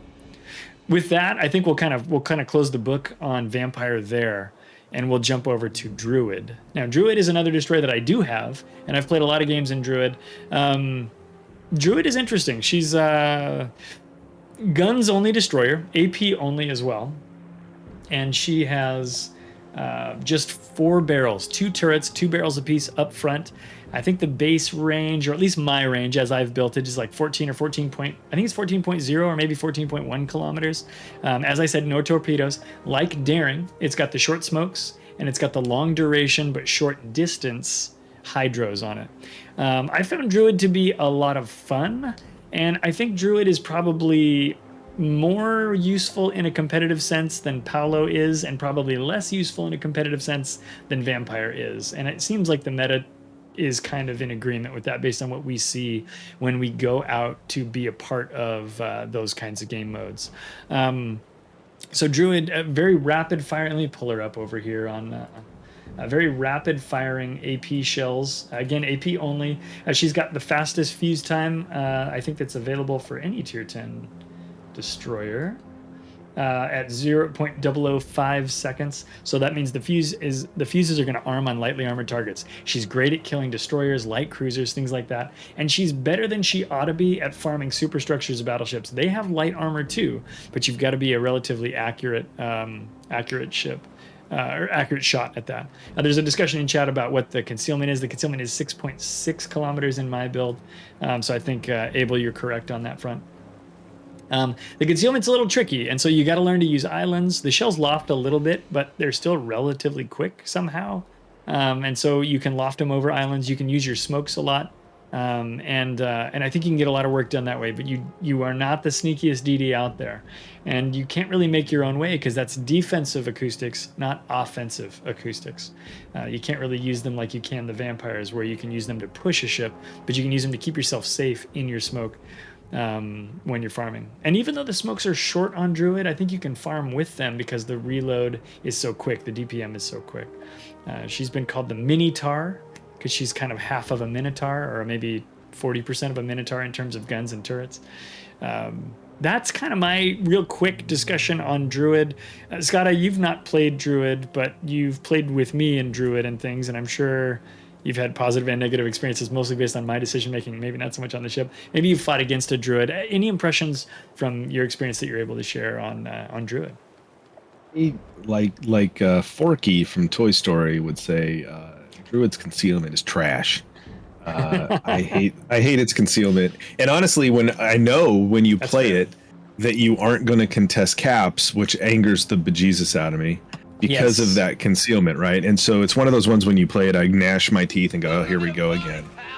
So if you have friends that you play in a division with, maybe don't consider Druid as your first choice. Just play style wise. I know you're not going to press caps in it, and then later in the match, after I'm dead, you're going to be giddily chirping away on stream as you farm battleship superstructure, huge damage. So we need Odie or Brand to come with us. Is what you're telling me. Probably. In a smoke DD. Every Druid match I have memory of you being in ends like that. You are farming some tier 10 battleship superstructure and just going, man, look at this. It's 2,500, this damage. It's amazing. And, you finish like 88K or something like that. Yeah. And that's how it goes. It's funny to me that way. And so, having not played it, I echo all the things you said. I think if I could play one, I think it might be fun to try out, but it's such a weird gunboat platform to me. It's not a fast gunboat. What would you compare it to? Does it feel like Forrest Sherman? Is it something like that? Sort of like Forrest Sherman. Maybe like, and this is, both of these ships are wrong to compare it to, but maybe if we smash them together, we can come up with the right ship. If you took like Forrest Sherman, but like Elbing or Schultz too, the arcs are way better and the smokes are shorter, right? So Druid has bad concealment of 6.6, and we've been seeing, you and I both talked about it. It's come up in chat as well. Sherman is, Snow Mongoose 13 says Sherman is 100% for farming. Totally agree. But like you can kind of shoot the same targets you would shoot in a Sherman. Sherman has longer smoke, it's got acoustics, and it's going to sit there and sling sap at battleship superstructures. Those things kind of sound similar, but the arcs on Sherman are harder to use at range. Now, Sherman's range, I think, is longer, depending on how you built it, than Druid's, and maybe that's helping a little bit. But it kind of reminds me of Schultz and Elbing, except for the AP pen. I don't know. It's different than those boats too. Obviously, no torpedoes, things like that. It's and not having again played during and really looked at it. Druid. I assume it's a daring hull or similar to the daring hull, but it's got, you know, 2 turrets up front, nothing in back. It's got no torps. It's such an odd config. Yeah. It's something that like I would be just reticent to spend research points on personally. Sure. I think a lot of players would be like, "Oh, gross, Druid." No, you know. I think like common. If I could get my hands on one, like I'd like try it out and be like, "Yeah, it's pretty good." Like you can farm, you know, because like most folks, once you get to a certain point in the game, you figure out with destroyers, you can, you know, switch to AP and farm battleship superstructures, and you get nice hits. And you know, I do stuff like that with different destroyers that are at my disposal. I think the turret configuration, it's, you know, it's just such an odd design, and the play on it is weird, but. You know, I remember right when it came out, some, you know, Chad CCs posting gameplay videos of it as UCCs are like to do. And, you know, watching a guy just annihilate like a Des Moines with it, like where he poked around a corner and there's a Des Moines sitting there and he just machine gun a Des Moines down. And you're like, well, that's pretty great. You know, so it definitely, you know, that instantly fusing AP and the rate of fire and everything about it is appealing as far as a gunboat goes, but it's such a strange... It's not like a fast gunboat, you know, it's not like, I don't know how you get out of your own way in it. That's why I was kind of thinking, is it like Sherman, where like, well, if you get caught out, you know, you can only go 35 knots, you know, like, you know, and maybe Druid's faster than something like Sherman. I was just trying to think of something in my port that it might feel like. Yeah, and the Sherman thing, I've seen a lot of comments in chat. People are like, no, Sherman's just for farming and blah blah blah, and then other people say Sherman's way better, and I don't know if those people have a Druid or not, or people say no way, I like my Druid better. You know, I don't know if those people have a Sherman or not, but I prefer playing Druid to Sherman, and because of Druid's short smokes, I think it has a slightly less bad reputation among people who need spotting. Now, obviously, you talked about our relationship with Druid and how that either works or doesn't work for you, but Sherman has longer smokes, things like that. Oh, that's not what you sound like, Thomas. I thought that was a pretty good impression. I think, yeah. But like, Druid's a selfish destroyer, I think, is how I would describe it. Yeah. And I think there's a lot of DDs you can describe as selfish destroyers in the game, good, bad, or indifferent. Yeah, but I don't think that's a negative term. It really is kind of a term. It really is kind of a selfish destroyer in how it operates, because its concealment is so bad at tier. It's going to pop smokes. You're going to lose any spotting it was providing you, and so it's just kind of a odd ship in that way, I think. Well, yeah, and it is selfish, but the thing I kind of wanted to get to is that Druid smoke goes away so fast that if the ships are big and easy to see, then you'll get them back again. It'll be annoying. It'll be right after you fired at something less beneficial. It'll be stupid for the guys who are waiting for the spotting. But whereas like a Forrest Sherman or even, you know, a Gearing, a Haraguma, these guys have 2-minute smoke and they're just, I don't remember how long Forrest Sherman smoke is, but they're sitting in this smoke forever. And those guys, I think, are... not those players, but those ships are more apt to do that sit and farm thing, where Druid, you don't have enough smoke to do that, but you still do enough of that I think it's probably lumped in there by players who don't have the boats, right? And I think that's fair to talk about, for sure. You know, statistically, looking at Druid on the stats and numbers site for North America, kind of interesting that I'm just curious, because, you know, games and, you know, matches and everything, and Druid is second on North America in overall account win rate, right, at 55.42. The only DD with a better win rate is Ragnar at 55.7. But you look at both of those boats, right, and now the third ship on that list is Summers and the fourth is Smallland. Those are all ships that a certain set of players uses and uses well. Those are all hard to get ships for experienced players. They're all premiums. They're all. And Druid only has 75,400 matches on NA, whereas Ragnar's got 121 and change.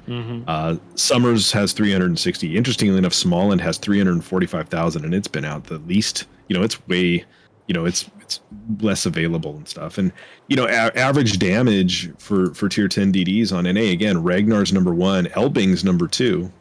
Delny's number 3, Druid's number 4, right? So it's a strong damage dealer. And if you think about that, folks, you know, Ragnar notwithstanding, which is kind of a similar playstyle, slightly kind of, those other ships that I rattle off have torpedoes that are adding to that average damage. And, you know, when you look at like a Ragnar or a Druid that's just doing it all with guns, that's a certain player that's gone and got that boat that knows how to abuse you.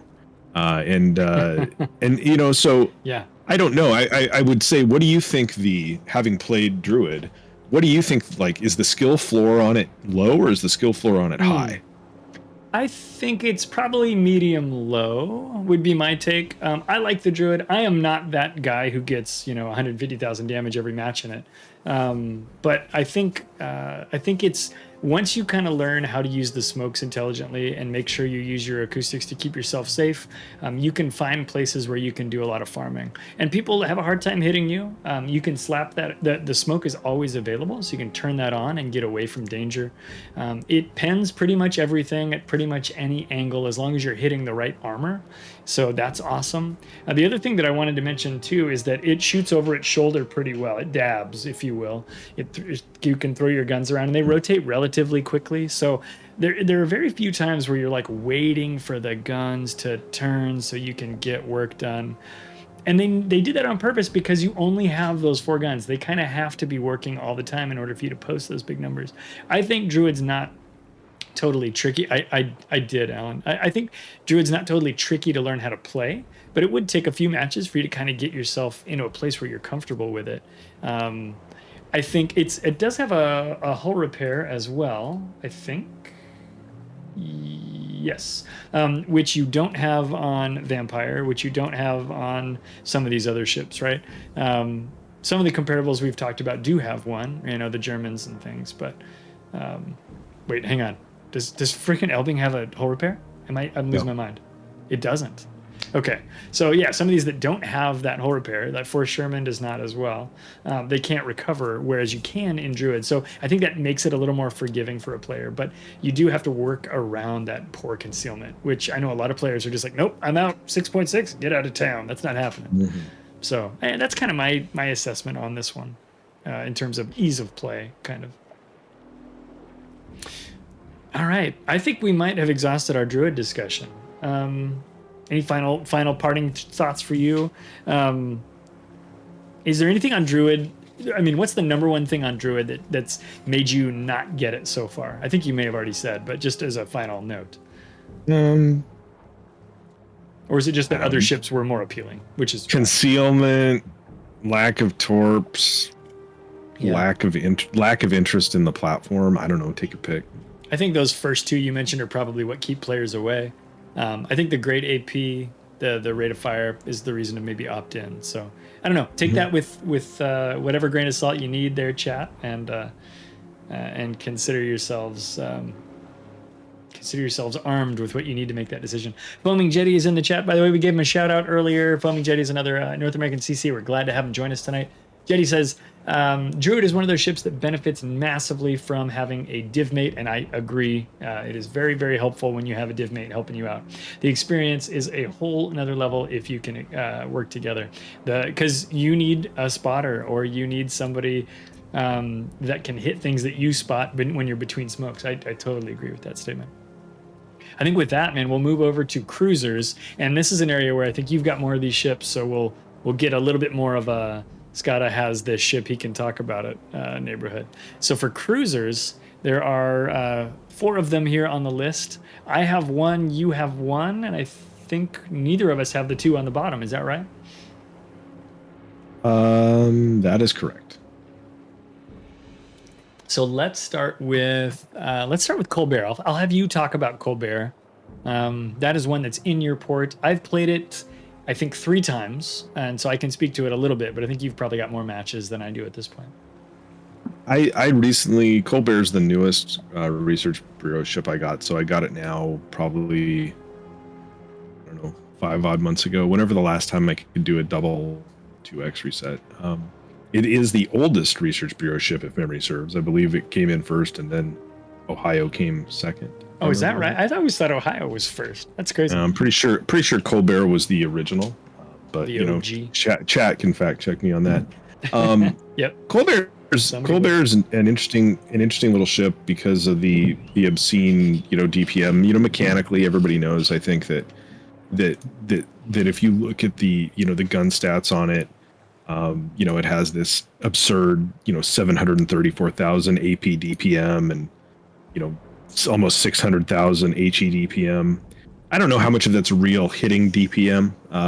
You know, if you have coal ships and you're familiar with Marceau, Marceau was put into the game later. It's a it's a Colbert with these fast 127 turrets. Well, those are the Colbert turrets. So Colbert has 8 of those turrets that Marceau has. So if you've played Marceau, while obviously a completely different platform because you're screaming around on a destroyer, you do have an idea of what the guns feel like, right? So they are rapid fire 127s that loft. The flight time on those shells not as bad as the flight time on Vampire 2, but not great, right? So a 12-kilometer flight time on them is like 8.5 seconds, or it's actually different. This is one of those ships where there's a slightly different amount of shell drag between the HE and the AP shells, which is frustrating as hell. Right, they so don't do that a ton anymore. It makes it difficult to be able to aim. It's just a little bit different. They don't do that a ton anymore. It's something that used to happen more on older ships, but it's slightly frustrating. So what is it really cool at? Well, it fires its guns insanely all the time. I don't think I've had a very good match in it personally, but I understand the concept, but I'm probably not a good enough player to employ it well. I wanted to talk about that with Colbert as well. That was kind of my experience.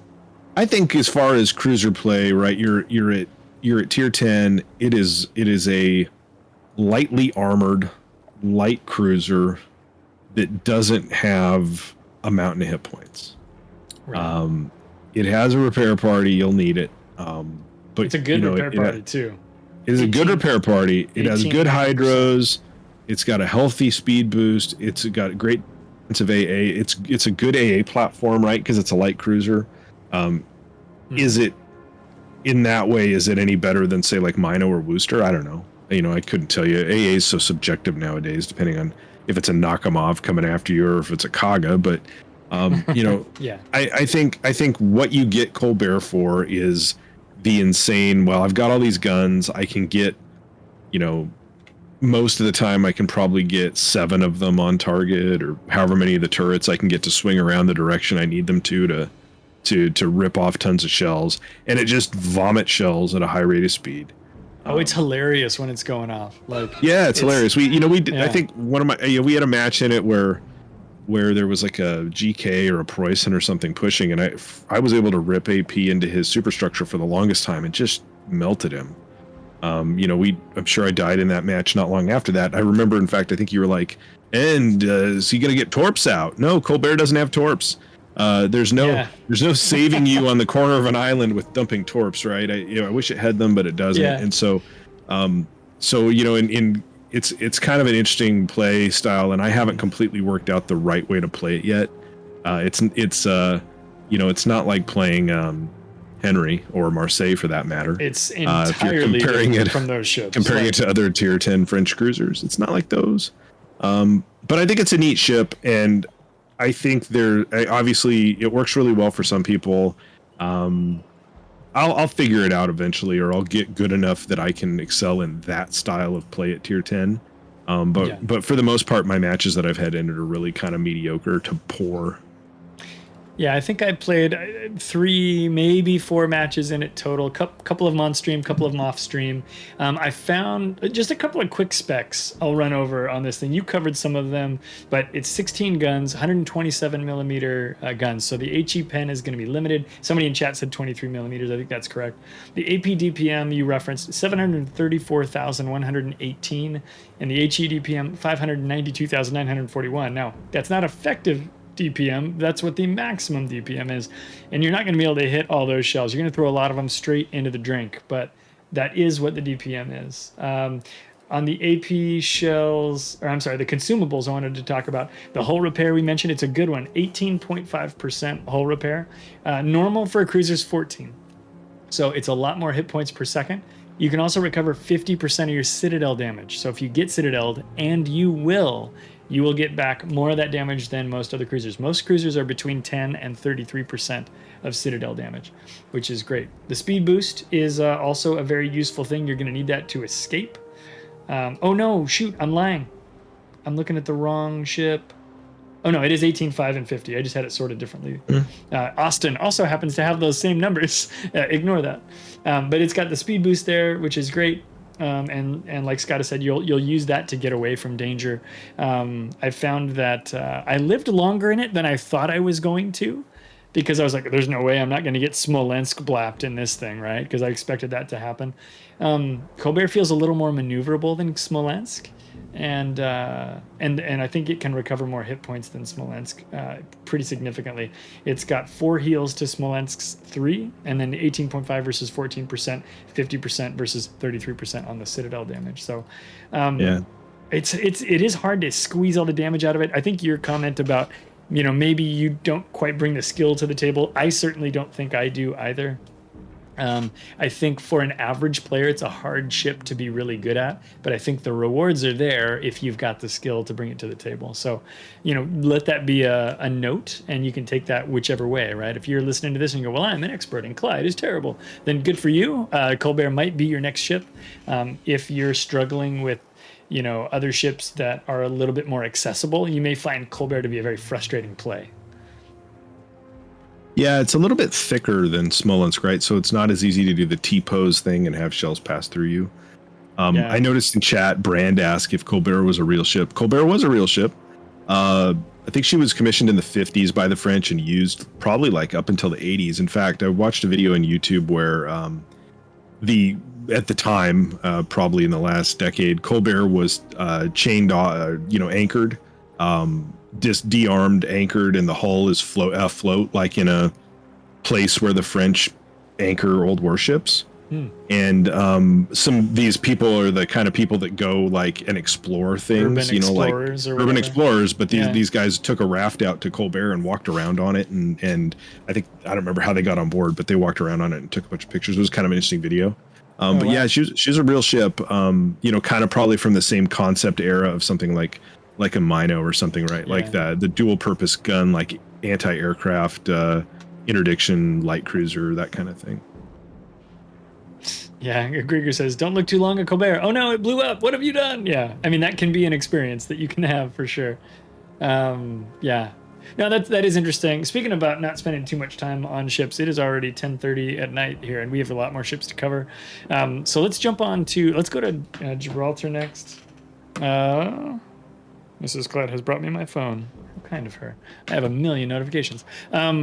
Gibraltar is a ship that neither of us have. I have taken a little time to play a few matches in it. And the whole time I was in Gibraltar, I wished I was in Goliath. And there are 2 reasons. Gibraltar has really good AP. It's got some of the best, I think the best ricochet angles that you can have on a tier 10 cruiser. And it's got that short fuse AP as well. So it's kind of kitted out like the AP is on Hampshire. And for some reason, I really liked it on Hampshire. But in Gibraltar, maybe I just need to play a few more battles and kind of get comfortable with it. But I've really struggled to have that AP deliver good damage. You see 5,000 damage a lot in Gibraltar. Whereas with the Goliath's HE, you see 10,000 damage a lot, and a fire, or 2 fires. You also see a torpedo launcher on Goliath, which you don't have on Gibraltar. You also see, I think, a super heal, and I'm going to confirm that before I finish this sentence. No, a super heal. Goliath has a super heal, Gibraltar does not. And Gibraltar does not have a super heal. So, I looked at Gibraltar, and, we talk about side grade ships in a lot of ways. It feels like that's what Gibraltar is. As I look at it versus a Minotaur. It does bring a lot of hit points into the game. I don't know if it's more or less than... I'm sorry, I should have said Goliath before I said Minotaur, but... Yeah, I think the concept with Gibraltar is, what if you took the British heavies that they had completed, but you kitted it like a British light, right? So it has AP only with an infinitely short fuse AP, and it has smoke, and it has hydros, right? And so, your smoke fire penalty, and it makes using that smoke kind of weird, but it's definitely an odd ship. You don't see people play them a lot. I don't know if it's the least popular Research Bureau ship, but it's got to be up there. And I don't ever fear facing one. I think that's true. I'm never scared of a Gibraltar. No, I think in talking to people who play it, or I've Should talked be. with people in the test program that have played it or that have it, and they really talk about staying bow in and just engaging with the front 8 guns, because you have those turrets with 4 barrels apiece. Don't get greedy and try to swing out the third turret. And if you kind of play it bow in and you kind of use those turrets to that effect, I think it might be a pretty effective farmer against certain kinds of targets. Mm-hmm. It is 234 millimeter AP that has no fuse time, so it should work on a lot of stuff. It's almost as good as like SAP would be, but not quite, because it can still, the ricochet angle's not as good. But I think it's an interesting ship. I'd be personally hard pressed to get it. If you paid attention to Wargaming's announcements in the last week or so, since from when we're making this video, they announced a new ship called Monmouth, which is an asset reuse of this hull, from my point of view, from what I could tell from the stream. Yeah. And it has the guns, but it brings, I think it brings HE back to the table, and it brings back a super heal. And so that one seems like a better Goliath, or a different flavored Goliath, or maybe a premium Goliath. If you park the 3 of them there, that one sits in the middle, and it might make it a real sweet spot. It might be an ideal pickup. Yeah, and that's the weird thing about Gibraltar is how wide the hull is. Like if you actually put it next to Goliath, it's like they cut a Goliath in half and then was widened it out by like a number of feet, right? Like the beam on Goliath is on Gibraltar is much larger than on Goliath. It does seem a little bit bigger. I haven't parked them immediately adjacent to each other to compare that, but it does feel really big. The hit points on the 2 ships are really similar. I think Gibraltar has about 800 more hit points than Goliath, so they're kind of negligible there. Foaming Jetty makes an interesting point about the AP. We talked about the short fuse AP and the pen angles. He says consistent damage plus short fuse in Gibraltar with just small enough guns to do full bit damage to DDs at nearly every angle. This makes it a DD popping party, which can be fun, but has limited application against a full team. That's kind of the same thing that I observed with Hampshire. So Hampshire is a tier 8 with the same angles and the same fuse time, and it just eviscerates destroyers. And I'm sure you could do that with Gibraltar as well. So I think Jetty's got a good point there. I had a recent discussion with, was part of a recent discussion with some other CCs about Hampshire, and one of the things that we talked about was the problem with that short fuse AP for more heavily armored targets, where those shells can fuse between 2 different armor plates or something like that. This isn't normally the level of armor analysis I get into, but I thought it was kind of interesting these guys were talking about this, where essentially that short fuse armor can work or short fuse AP can work against you on certain targets. And so, for things like heavier armored targets like battleships, you're going to want to make sure that you are looking at hitting the right part of those ships, just like we talked about with the destroyers earlier, hitting that superstructure, not hitting the side plating, the torpedo plate. Too. Any of the battleships with spaced armor, you're going to have those kind of shells fused between the space, and you're going to get a whole bag of nothing out of it. You're not going to get much damage there. So that can be really frustrating. It's the spaced armor, absolutely. I should have thrown that term out. Thanks for collecting me the vocab I needed to remember. think French battleships that have a lot of black holes where shells can go to die. Normal ships lose shells inside of those places, and this is going to definitely lose them inside. Mm-hmm. So that's I don't know that you and I have a ton to say about Gibraltar, as neither of us have a lot of experience with it, but that's kind of the take on it. I miss the 10-kilometer torpedoes. I miss the HE from Goliath. I think for my money, I'd probably stick with Goliath for now. If you're hell-bent on having all the ships from Great Britain, by golly, this is another one. Go get it. But for me, I'm okay without it in my port.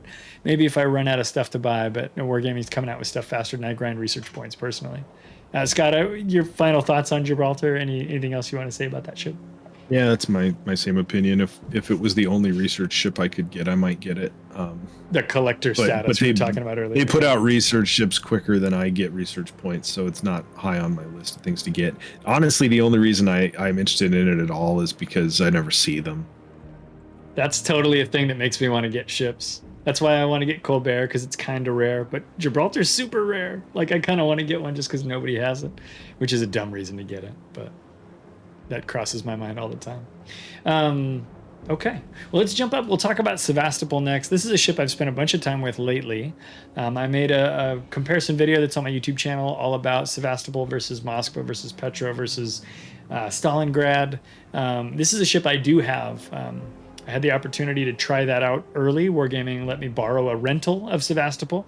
Wargaming does not give CCs research bureau ships. Everybody has to earn these. And so I went and I earned and spent my own RPs on buying this ship. And it's in my port. And I don't know, I've probably played 20 or so battles. I'd have to go count. But I've probably played about 20 battles in Sevastopol, maybe 25. She's got 6 380 millimeter guns. She's got a hull similar to that of Kronstadt, which is a tier 9 super cruiser. And she's got a lot of hit points, and she has a weird gimmicky super heal that heals the ship for 90 seconds and then is on cooldown for, I think, like 3 minutes. It's a very long cooldown. And you can basically heal almost all of your ship back. It is ridiculous. I had a battle in the Sev where I took a total of like 120,000 damage. I put a little screenshot of it in the video about Sev. So if you guys are interested in that, you can track it down on my YouTube channel. It's a long video, so if you're not a giant nerd, it might not be for you. But if you are a giant nerd, check it out. Now, Scott, I don't know how free you are to talk about Sevastopol with your super testing. Maybe you're not free to speak about it. I can't talk about a ton of stuff about it. One thing I would point out, and this is just looking at its mechanical stuff and its consumables, is another oddity other than that really weird heal is that it has fast damage control like Russian battleships. So you only get 3 damage control parties on it to start with, and it takes 60-second fires like all big cruisers, I believe. So that's kind of an interesting thing as well. Like you definitely, like with the way those heals work, you're hard pressed to use all 3 of them in a match because of the cooldown and how long they cook for. Like you got to work hard to do that. The heal runs for at least 90 seconds, and then it takes twice as long to reload. So like you'd be like, well, maybe I don't need superintendent on my captain for that, but you're going to need superintendent to get that extra damage control party, right? Because you only get 3. Yeah, I haven't run out of those very often, because the other thing you do, and this is, I can speak about my experience here, is the other thing you do is you let fires burn all the time. Sometimes you let 2 fires burn because you can heal everything. And so like that's one way you can trade away some of those DCPs. But you might still, I don't remember if I take superintendent, honestly. I don't know. But you might still consider taking it for that reason. The other thing that's really nice on this thing is it's got a speed boost that makes it kind of scream. Because it'll go really fast, and that speed boost lasts for like I built into it really hard on my ship, and I think it runs for just over a minute, and then it reloads pretty quickly, so it feels like you can always hit go faster, and that's a really nice feature of this ship. Couple that, the go faster with the super long heal with an absurdly low 11 kilometer detectability range, and you can start to see how the Sev works.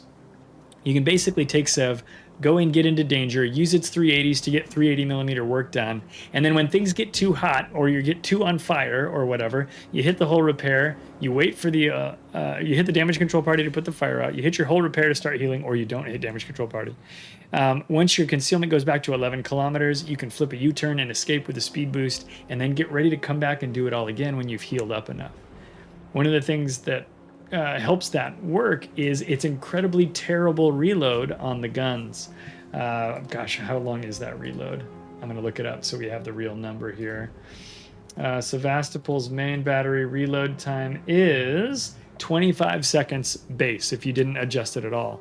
Your fire bloom is 20 seconds, right? So after you fire your guns, if you don't do anything and you have a 25-second reload, you will be dark for 5 seconds if there's nobody within 11 kilometers of you. So that lets you have that opportunity to flip a U-turn and escape. And There's a lot to know about how this ship plays. The other thing I'll throw out really quickly is those 380s. And Scotto, you can speak to other ships that you've played with 380s. They don't pen everything at tier 10, and they certainly don't pen everything at tier 11 either.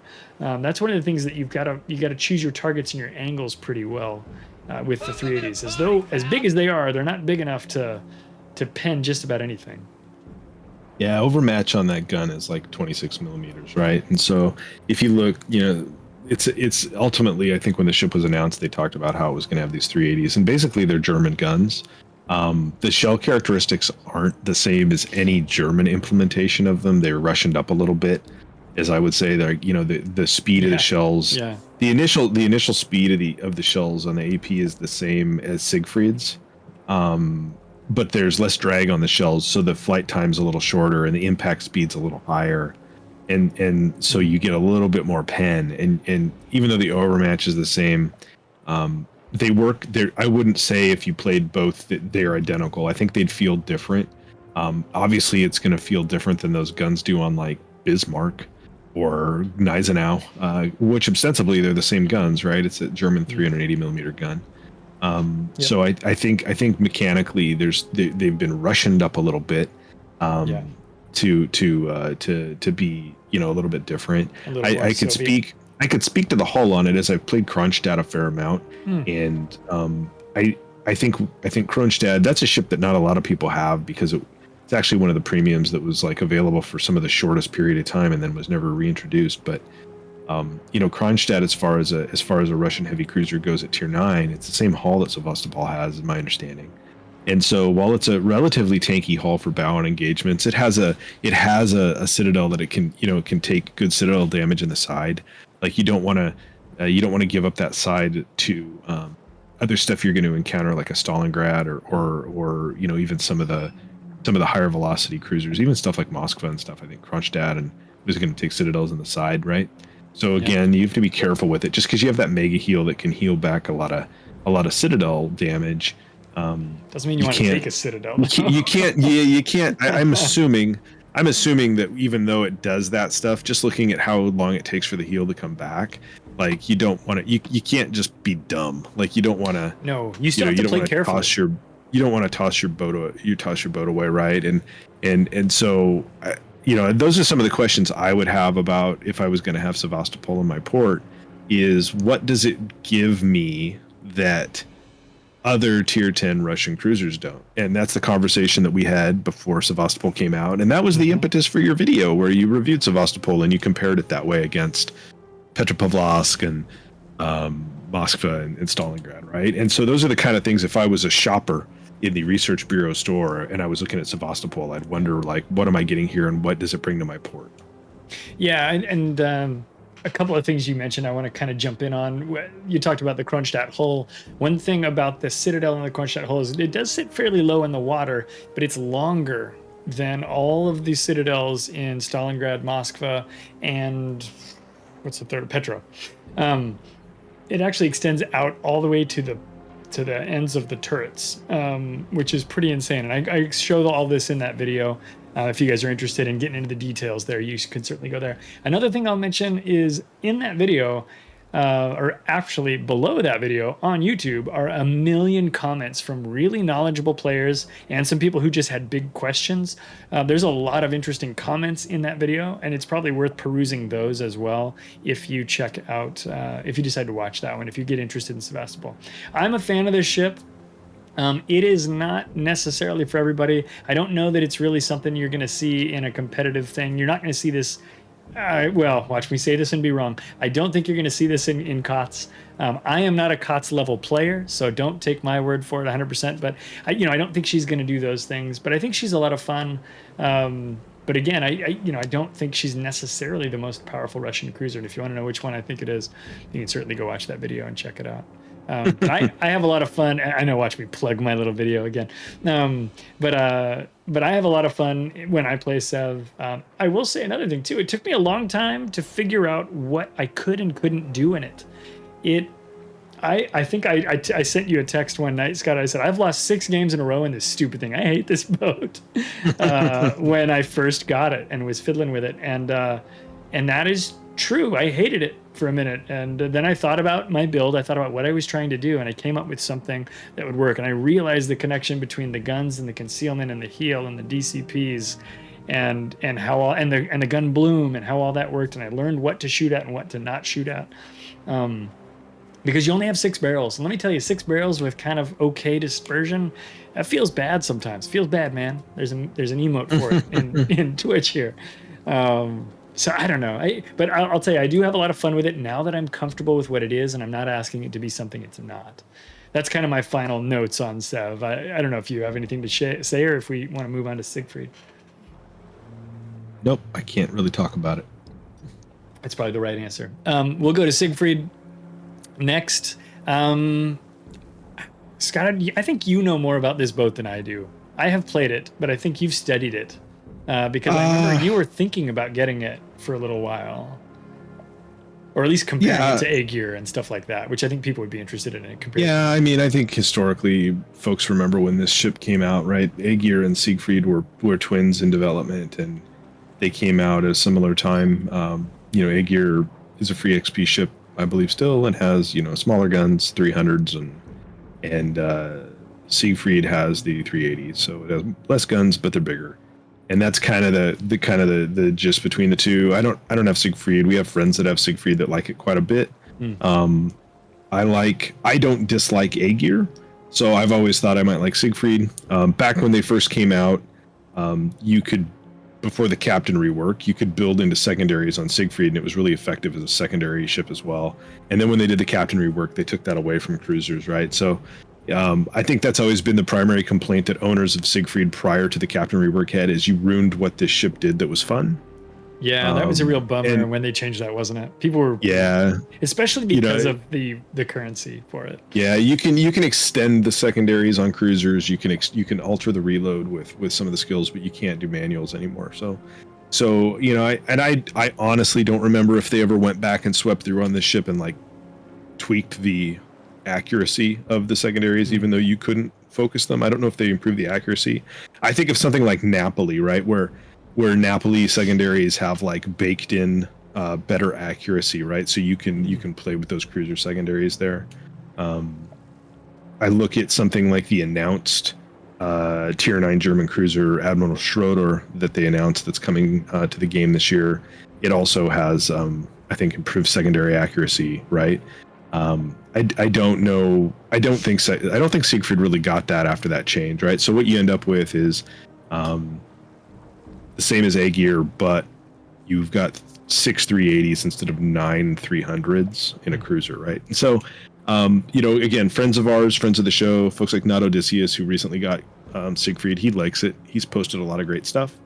It's a boat that I would have Siegfried in my port before I would have Gibraltar in my port. Just because I think I would enjoy Siegfried more. But I think if you have Aegir, which is a relatively affordable free XP ship, I don't know if Siegfried is worth like 3 Aegirs worth of free XP. Let's go back here to this slide. We've got Siegfried right here, which if we slide all the way over to, if you do all doubles, it's 1.6 million Haragumo XP, or if you're doing it with free XP, 1.6 million free XP plus about 57 million or more credits, right? If you only do 2x, it's 2.5 times what Aegir costs. It's pretty insane. It's just insane when we look at these prices.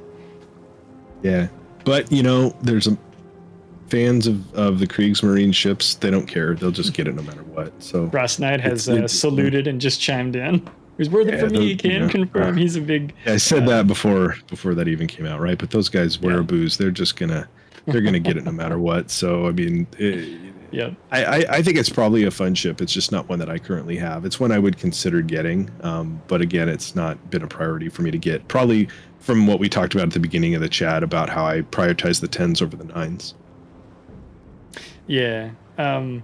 Jetty says, I like Siegfried in theory, but it's worth stressing the several reasons why tier 10s may play in more cases than tier 9s. And we've talked about some of that tonight. And I think this is a good thing to point out. It is a tier 9, right? I have played exactly one battle in Siegfried, and it was on stream the other night, and it went okay. The team we were playing against was running from us the whole time, and I chased people. I think I got 3 kills and what did we say, like 70 or 80K. It was an easy battle because it was just a raffle stomp. But Siegfried's guns performed well, which that was still a good test for that kind of stuff, right? Are the guns going to hit? They were relatively accurate, I felt. I don't think I did any secondary work. I think it was all mains. The ship was maneuverable enough. I was able to travel. I went all the way down the east side of the map and traveled over to the southwest corner before the match was over. So we were able to do quite a bit with it. I felt like the guns reminded me a lot of Sev, and they should, for the reasons that we've talked about. They are German turrets up on that Sev, right? And they penned about the same. The damage seemed similar. I wouldn't say it's identical because I'm not sure I could confirm or deny that, but it seemed very familiar to the performance of Sevastopol. I think personally, my hot take, at least right now, would be in September of 2022. Would you buy Siegfried, or would you cobble together another reset and get Sevastopol? If you were like, man, I really want a big heavy cruiser with 380s on it now, why would you get Siegfried over Sevastopol? Right, unless you were, taking away everything about like, well, I don't like Russian ships, or I don't like German ships, or whatever whatever those kind of considerations would be. Non-mechanical biases are, right? Throw those out. Like just looking at the two, like I would go get Sev. I did go get Sev. Yeah, you did, right? And it's so. I just think that's probably a choice that more players are going to make now moving forward. Yeah, I mean, so again, some players are going to look at Sev and say it's too gimmicky, so I'm not going to get it. That doesn't mean it's better or worse. It just means it might not be for that player, right? And then that's maybe falls into the camp of those those biases you were talking about, where players are like, no, give me a straightforward ship. Well, that's going to be Siegfried. Sev being the 10, there's some reasons to go that way, for sure. And again, I chose to do so. Had a good time playing in that ship, and still do. And so, for me, that's the way I'd go. I still like the idea of getting Siegfried, but honestly, I'd probably tell somebody if they were shopping in the market, get Sevastopol and then get A-Gear. And you kind of get the best of both worlds in a weird way. Just kind of like, and I'll tell you, and I like A-Gear because if somebody was like, well, we want you to play a tier 9 German cruiser, I don't want to play Rune because I don't like Rune, so I'd rather just play A-Gear. And Foaming Jetty brings up a good point. You can get Sevastopol, you can't get Kronstadt, right? And so if you're hell-bent for a ship with that hull, there's only one available currently. Crony is gone. A-Gear's available, and A-Gear's cheap. It costs 1 silver. I think they still charge you 1 silver piece. And then they charge you 1 million free XP, which is way cheaper than Siegfried, and it's a bargain. Very similar, right? Low mile, AC blows cold. Very reliable. Oil changed every 3,000 miles. Someday we'll do a ship show on the free XP ships, and it'll be great because it'll only take us 20 minutes. It'll take us 20 minutes, and they'll all be unobtainable except for the ones that. No, we'll just do the ones that are currently attainable. We'll be like, get a Zuma. Yeah, skip a Zuma. Terrible. Get yourself a Grunegan again, and then there's what A-Gear. Is that all that's left? I don't even know anymore. There's just like none left anymore. Anyway, it's weird too because like now that I have most of all of them, most of them. I don't think I have. No, I think I have them all now. I can't even see what's available, so I'd have to like log into my EU account to see what's going on. Ulrich says Hayate. I still like Hayate. Please don't hate me. All right, let's move on. I think that's going to close our discussion for cruisers. And then in this next section, Scott, I'm going to have to rely on you heavily. I've only played Ohio, and we were in a steamroll, and it was terrible, and I hated every minute of it. So I'm going to have a bad opinion of Ohio, and that's not fair. So let's jump over to battleships. And actually, let's start with Ohio. Ohio is the first battleship in the Research Bureau that was obtainable, and she has an incredibly she enjoys a really good reputation from the World Warships community, certainly on the NA servers, and I think on EU as well. I can't speak to the other folks around the world who play or don't play Ohio, but the folks I know on EU and NA are big fans of Ohio. Tell me about what you think of Ohio, what she's good at, what she's maybe a little struggly at, and we'll take it from there. I guess we'll see how we go. Yeah, I think most folks are familiar with Ohio. It's been around for a long time now. TLDR, it's Montana, but with 457s instead of 406s, right? So, if not a lot of American battleships that have those guns. I think, what, Georgia was the first one that had those, if I remember right, and then Ohio, so, yeah. and then ultimately, then they're like, oh, we got to put them in the tech tree, and so then you get Vermont that has like a mountain of them. But Vermont is such a drastically different kind of play style. It's different, right? So you've got you've replaced Montana's 12-gun broadside with an 8-gun broadside of 457s, which is one of those things that they like to do. Sea Conqueror vs Thunderer, right?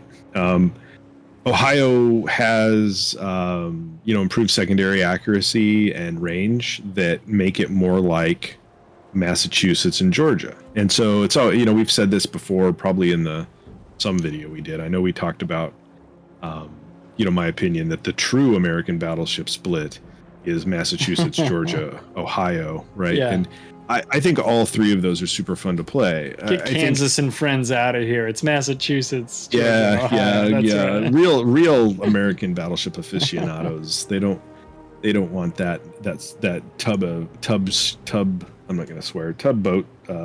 Tub thumpers mixture. I don't know. Yeah, you want Massachusetts, and really even Georgia doesn't fit there well because Georgia is so much fun to play because it's fast and weird. But Georgia's a gas, dude. I love those. I love those two. I don't have Ohio, but I've got Georgia. They're great. And what I'd say, like when you played Ohio last week on stream, you didn't have a good time. We didn't have a very good match. I played like an idiot. That was mostly my fault. But some of that too, like I find that I really enjoyed Ohio more in plans when there were less enemies and I could push the advantage a little bit differently than I do all the time in randoms. I feel like a lot of time in randoms that I would almost, and this is sacrilege, but I'd almost rather have Montana for the more guns if I'm going to be in that hull. I'm not the biggest fan in the world of that hull. That's just me. I know a lot of people like it. I'm just not the biggest fan in the world of that hull. Some of the benefits that Ohio has, though, much like its brethren in the true battleship split, is it has the fast-acting heals that are so powerful, and it truly is one of the best tier 10 battleships. I think pound for pound. When you look at builds, I think there are a lot of folks that probably build into their captain on it, like with a full secondary build. I think the knowledge of like high skilled players is you don't really do that. You kind of halfway do it. You extend the secondaries, but you don't go to manual fire, and then you build into survivability as well. So you can, because the American 127 secondaries don't have the sheer hitting power of something like a Schlieffen or even a GK, right? Like because the German quarter pen. So they're better than like saying, oh, I built my Burgonia for secondaries, which is just kind of like a fireworks stand. The Ohio secondaries are going to start fires and they're going to be functionable. But I don't necessarily recommend that you build all whole hog into them. You can, and you know what? You can have fun with it that way. But I think your high end player in like competitive with the ship doesn't necessarily build it that way. But yeah, I think if you play Battleship at all, and you are doing research points, this is the ship to get. I think everybody who is into Battleship play would tell you, yeah, go get this ship, right? Just because it has so many advantages and not very many drawbacks. How many times have you seen people tell me to get Ohio and what's wrong with me and pick their job off the floor when I'm sitting here? I have 70,000 research points and I do not have an Ohio in my port. Everyone's like, what is wrong with you, man? Go get an Ohio. And I'm like, I don't know, man. I'm thinking about getting Gibraltar because it's stupid. Like, it's every single stream when we talk about research points. Someone's like, oh, I don't know why you don't have that already. So I think you're right. It enjoys a really positive opinion, or really positive reviews come from the folks that play World of Warships. They love Ohio, and I should get it to capstone that battleship split you talked about, the Massachusetts to Georgia to Ohio. And it's really great. Actually. I mean, and again, like my experience in it, I'm kind of hot or cold on it sometimes because I've had less than fun in randoms in it, and I would rather probably be in something else. When I had played it in competitive, sometimes I also had less fun in it. There was even one, I think not too long ago, one of the tier 10 seasons where I was trying to use Ohio with our clan and it just wasn't working for me, and I actually switched to Preußen because I needed the hydros, because I just wasn't getting help with torpedo spotting, and I felt I needed a little bit more of that. But when we were successful as a team, it was a delight to play in clans, against most competitors because of the overmatch of the guns. Another thing too, like the HE chance on those guns is sick. So like you don't see, people, Thunder has this horrible rep for being like this big HE spammer, and people hate Thunder and it's crazy HE. Ohio has really high fire, like in the mid 40s fire chance with that giant 457 HE. So you can use it as well. Like one funny thing to do with it, like, you in randoms, is if there's Kremlins, use the HE and just destroy all of their AA in a couple of salvos. It's fun, especially if you have a carrier on your team. They'll thank you for it later, right? Because Kremlin AA falls apart easily now, and just like Thunder, it can smash things with that HE. I don't think you ride the HE on it like you might on a Thunder, although I would also contend that you shouldn't ride the HE all the time on the Thunder. Don't sleep on its really good AP as well. I mean, people forget that Thunder has 457s. That's a big shell. You can do AP work with 457s, But Ohio, pound for pound, really great ship. And I can't get on here and be like, don't get Ohio, it's junk because I had a bad time in a random. Like, it's not that. Like, it's really good. And it has a relatively low skill floor. I think it's more forgiving than it's definitely got a lower skill floor than something like Slava. Yeah, which I think we'll get to here. Just a couple of things in chat here. When we were talking about the true U.S. battleship split, Foaming Jetty says, preach! And Thomas is lamenting his lack of Georgia. Mig says, responding to me, likely it was all your fault. Ohio is really tough to beat, and I had to cop to the fact that, yes, it was my bad. Jetty agrees with your... Ohio being very at home in coordinated competitive play, like in clan battles, more so than randoms, right? So lots of folks that kind of like your assessment on this, and we've talked about this ship enough times that this is not a speech I haven't heard you give before, right? Yeah. But I think it's a worthwhile discussion, and it's worth kind of kicking around and thinking about those aspects of the ship and knowing where she's strongest, but acknowledging that she's kind of strong in everywhere, right? I think Ohio is a strong ship even in randoms. It just is maybe more strong or more comfortable in that other environment as well. There's really solid AA too. Like there's not really anything that sucks about Ohio. The reload is good because it's an 8-gun ship that has a shorter reload than than most. There's a lot to like about it. I think if anything that gets you salty about it, it's the 8-gun broadside and wanting a 12-gun broadside sometimes. Yeah, that reduction of guns is always kind of like a little eye roll. They're American. You got to be used to American shells because they're not getting anywhere in a hurry. So like shell flight time on it is longer at ranges. Its range isn't like epic. It's more. It has more shorter range, and you're probably building it for more reload than range anyway. At least I do. So like it doesn't have like crazy across the map range. If you want those guns and you want that, get Vermont. But it's really hard to you can nitpick it, but it's just really good. Yeah, I think it's just a really reliable ship, and it's got to be one that's on my list. The reason it's not in my port, for those who are curious, I just don't play a lot of battleships at high tier, because that's not where I get my jollies or whatever. That's a dumb phrase I wish I hadn't used, but but it's not my cup of tea, if you will. I don't play a lot of high tier battleships, and then when we get to competitive modes, I don't play battleships. I've got folks in my clan who are more reliable at those things, and I let them take the helm there because I'm more comfortable on a cruiser or destroyer. Excuse me. That is, I think, the extent of what we really need to dive into on Ohio. And now we'll get to Slava. Now, Slava came out after Ohio, and she is the most expensive Research Bureau ship at 63,000 research points. Wargaming does this thing where DDs are cheaper than cruisers are cheaper than battleships. And I guess just because Slava is newer, she got a little bit higher price in research points. Scotta, you have Slava as well. Now, she's powered with 406 406 millimeter guns instead of 457s. What's the trick? What's the special thing about Slava? Why get Slava?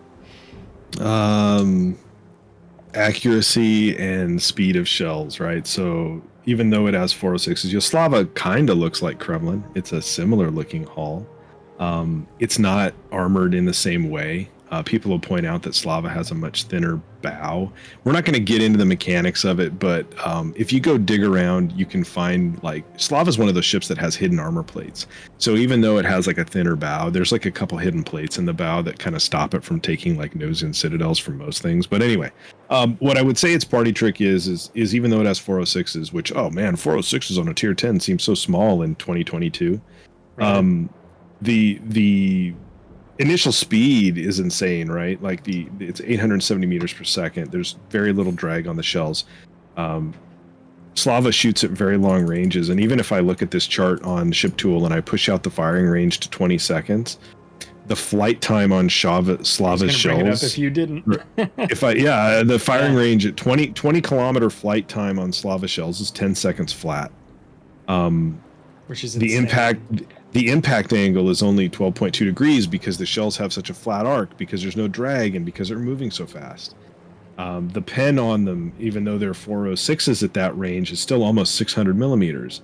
At that range, the overmatch is 28 millimeters, right? So what is Slava, right? Everybody who has dealt with this knows Slava eats it enjoys delicious citadels, and it gets them very well because its guns are also super accurate, right? The gun, the sigma on the guns is actually 1.9, but the vertical dispersion is only 81 meters. So when you take that long shot, your shells aren't landing on the other side of the ship, and they're not landing too far short of the ship. Most of them are landing on the ship. It's very accurate. It's almost weird to play if you haven't played it. I don't play it that often, and usually the first couple salvos in it just feel foreign because the shells move. They just scream across the map. I'm shooting like 22 kilometers and stuff, and the shells are there, and I'm like, oh, I didn't lead enough, or I overled, right? And it takes a little bit for me to get used to the shells on it. What I find frustrating about Slava is that it can't overmatch stuff because they're 406s. So when you start a match and everybody's distributing, you get a lot of early match. Like, I've had plenty of matches where I'll have 65 to 70,000 damage in the first few minutes because a DD or an aircraft carrier spotted a transiting ship that was trying to get to where it wanted to be to really start fighting. Yeah. And I was able to punish it and citadel it from half a country away. And I just giggle and laugh, right? And then everybody turns into the caps or whatever they're doing, and they turn into you because they don't want that to happen to them again. And you then cannot punish those battleships through the bow, right? And so that's where it becomes frustrating. I had a really good match in it not too long ago where I think we were playing with Brand maybe, where the match went really well. But that's the exception for me. I've had what I think are good for me matches in it. I know that really good players, that are way better at ship positioning than I am, do a really good job of making sure that their Slava is always in a position to get sides and crush fools, right? I think I struggle with that when I play it, but I do think it's a pretty powerful ship. But what you miss with those 406s is that ability to overmatch other targets, right? And even you're going to struggle even with like overmatching some of the cruisers and things at different angles with those shells at tier 10, especially in tier 11 now. Yeah, and when we look at concealment or detectability range for Slava, she comes out 7th place out of 18 battleships at tier 10. Incomparable is the best at 13.1 kilometers. Again, this is base before you've built for it. And Slava is at 16.2, right next to Borgonia and St. Vincent, below and above. Kurfürst being the worst at 17.6. So the distance between the 7th position and the 18th position is 1.4 kilometers. It's not a huge difference, but the difference between Slava at 7th and Incomparable at 1st is like 4 kilometers. It's 3 point something kilometers. So she's able to probably reposition a little bit, and I'm speculating a bit here. She's able to reposition a little bit, but she's not exactly stealthy. So getting into a position to catch those sides, I think, takes a little work, and that's going to take a player who's pretty aware of the situation that they're in and that their team's in order to make those good shots happen. Of course, if you're a wizard with a left click, right, you'll eventually get to a place where you can dish up citadels on your enemies pretty regularly, I think. Yeah, I would definitely say she has a higher skill floor than Ohio just to be consistently effective. Yeah. I think early on, maybe there was an impression that Slava was a little bit more of a god tier boat than I think it really is. It's not armored like a Kremlin. It does have good AA that doesn't get wiped off of it like a Kremlin. So, you don't, when you're talking about positioning, the concealment too, you think about like concealment. This is a ship that I'm not playing very close until late match, right? I'm spending a lot of time at longer ranges in Slava than I would in Ohio, for example, right? And so you're playing it a little further back because the guns work at those ranges, and you're probably not you're not a BB that's getting, that's tanking first unless things have gone really sideways. It's not a shrinking violet. It's not completely inept at tanking, but it's not Kremlin in that way, right? And so, so I think if you look at like if you're a fan of Russian BBs, it doesn't compare well. It's not like the Russian BBs, is it? It's any of the other Russian BBs. I think, I don't know. Maybe if you were trying to compare it, and somebody like Jetty might say, and this might be sacrilege, but maybe compare it to something like Republic, in the way the way that you can take shots at ranges. And Republic's guns are a little bigger, but they're not 457s, right? They're not gonna do like crushing overmatches. Right. I think maybe that might be a comparison in a way for the guns. It doesn't go fast. It's not slow, but it's not fast. It doesn't handle amazing, but it doesn't handle terrible.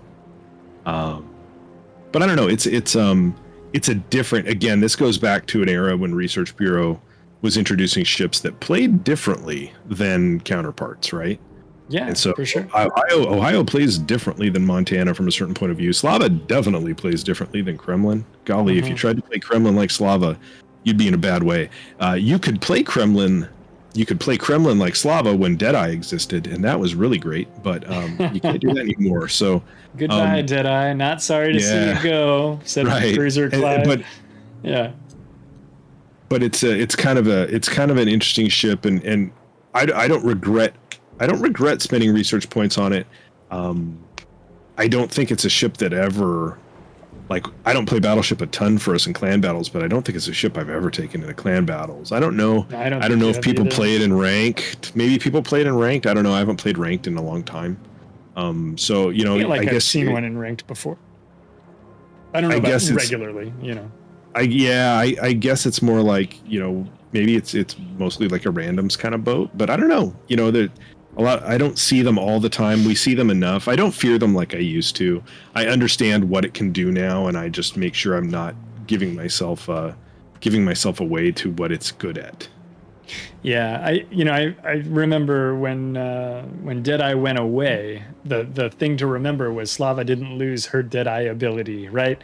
She's still very accurate and can do effectively Deadeye things, but all the other ships lost it, and that kind of helped make Slava still stay a little special for players who like that. That kind of like snipery sort of firing from range. But again, I'm certainly not a Slava player. I don't have one, so for full disclosure there. And it's not the kind of thing that appeals to me as kind of a DD main, but I have been in situations where I have been made to pay by players in Slavas, so I think she is effective for a certain type of player. I don't have much else to say about either of the battleships. Do you have any closing thoughts on the battleship discussion, Scott?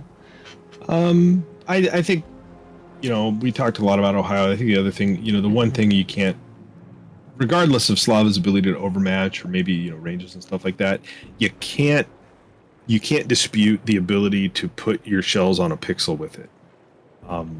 And so that part feels good. Slava's not a ship where you're ever like, oh, battleship dispersion, and you're like, you're busted in the chops about how your shells went all over the place and they didn't go where you wanted them to. They really always go where you want them to in Slava. Very seldom do they not. So from that, now can they pen what you hit? I don't know. If it's the side of a Des Moines, certainly, right? But if it's Sure. if you're trying to Citadel a Preußen or something from 20, it's probably not going to happen. So I don't know. It's that would be the one takeaway I'd have on that. I don't want to sound like I'm down on Slava. It's just a different kind of battleship in that way. I think it asks I noticed. Oh, go ahead. Sorry. I noticed in chat, Minowichi brought up that it's the first research bureau ship he got and became his most played tier 10 battleship because it plays better in Kremlin and randoms in Asia. Oh, and I think when we don't know a ton about Asia, but we do understand that in Asia that there is a lot more CV play and a lot more long range play. Yeah, I would imagine that Slava would be great in that meta because of the long range gun accuracy and because it's AA solid and doesn't get blown off of it like Kremlin, right? That's a and so that's kind of an interesting thing too. Our points of view are jaded by the fact that we're both potatoes and we play at NA. So I mean, we're certainly going to have a perspective, right? You and I are kind of average and on a good day, maybe average plus players, but we're very, very average is the way I always advertise us, right? Yep. And so we don't, we're not going to test the limits of what a ship can do. That's not something that I'm able to do. And so, if that's an opinion that is useful to you, then you're in the right place, right? And same with Skada, right? We did have a couple of comments here. Angel of Death. By the way, I wanted to say good grab on Minwichi's comment. That was one I missed, so I'm glad you grabbed it because that's a useful one.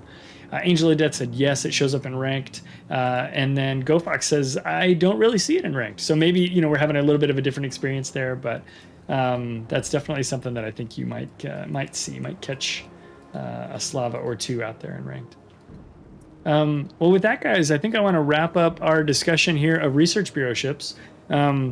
Scott, I'm going to drop from channel and do the YouTube goodbye here, but thanks for your participation, man. I always appreciate having you be a part of Ship Show or Ship Talk. That's what the show is called. I know what it's called. So thanks for taking some time and sharing your thoughts with us. I know everybody in chat, I always see lots of comments come by where people go, oh, I'm so glad Scott is here. He's got good things to say. So we appreciate you a ton, bud. Thanks. All right, thanks, buddy. We'll see you guys for the next one of these. I don't know what the next one is. Is it... I don't know if I have another one scheduled, but I think we need to talk about the... Is it steel again? We did coal. Oh, steel will be in December, or probably December or November. We'll do steel ships again. I was working on a schedule. I'm turning this into work for some reason. I was working on a schedule and coming up with some thoughts there that I haven't shared with you yet, but we'll talk about no worries. We will do another ship talk soon. Cool, man. All right, thanks, man. Thanks, everybody. Later. Well, guys, thank you so much for watching Ship Talk, and thank you again to Skada for sharing his thoughts with us today. Today, we talked about all of the Research Bureau ships. I'll bring us back to this screen, so we just have kind of the fast facts up over here. If you're watching this later on YouTube, of course, we would love to have you come and join us on Twitch, where we recorded this live with a studio audience of 150 to 200 people. We're dwindling a little bit down to around 150 here because it's getting late here in the US. But we would love to have you come join us over here on Twitch. So come join us at twitch.tv/ClydePlaysLive. If you prefer YouTube and Twitch isn't your thing, that's fine. This stuff comes to YouTube as well. But of course, we'd love to have you be a part of our show. With all of that out of the way, if you're here with me live on Twitch, we're going to go back and play a couple of games of ships before we close the night out. It's about 11:17 p.m., so late, and I do have to work tomorrow. So let's close this up, and we'll get back to the stream. Thanks so much for watching, everybody. Take care of each other, and be cool, be nice, and we'll see you in our next battle. Bye.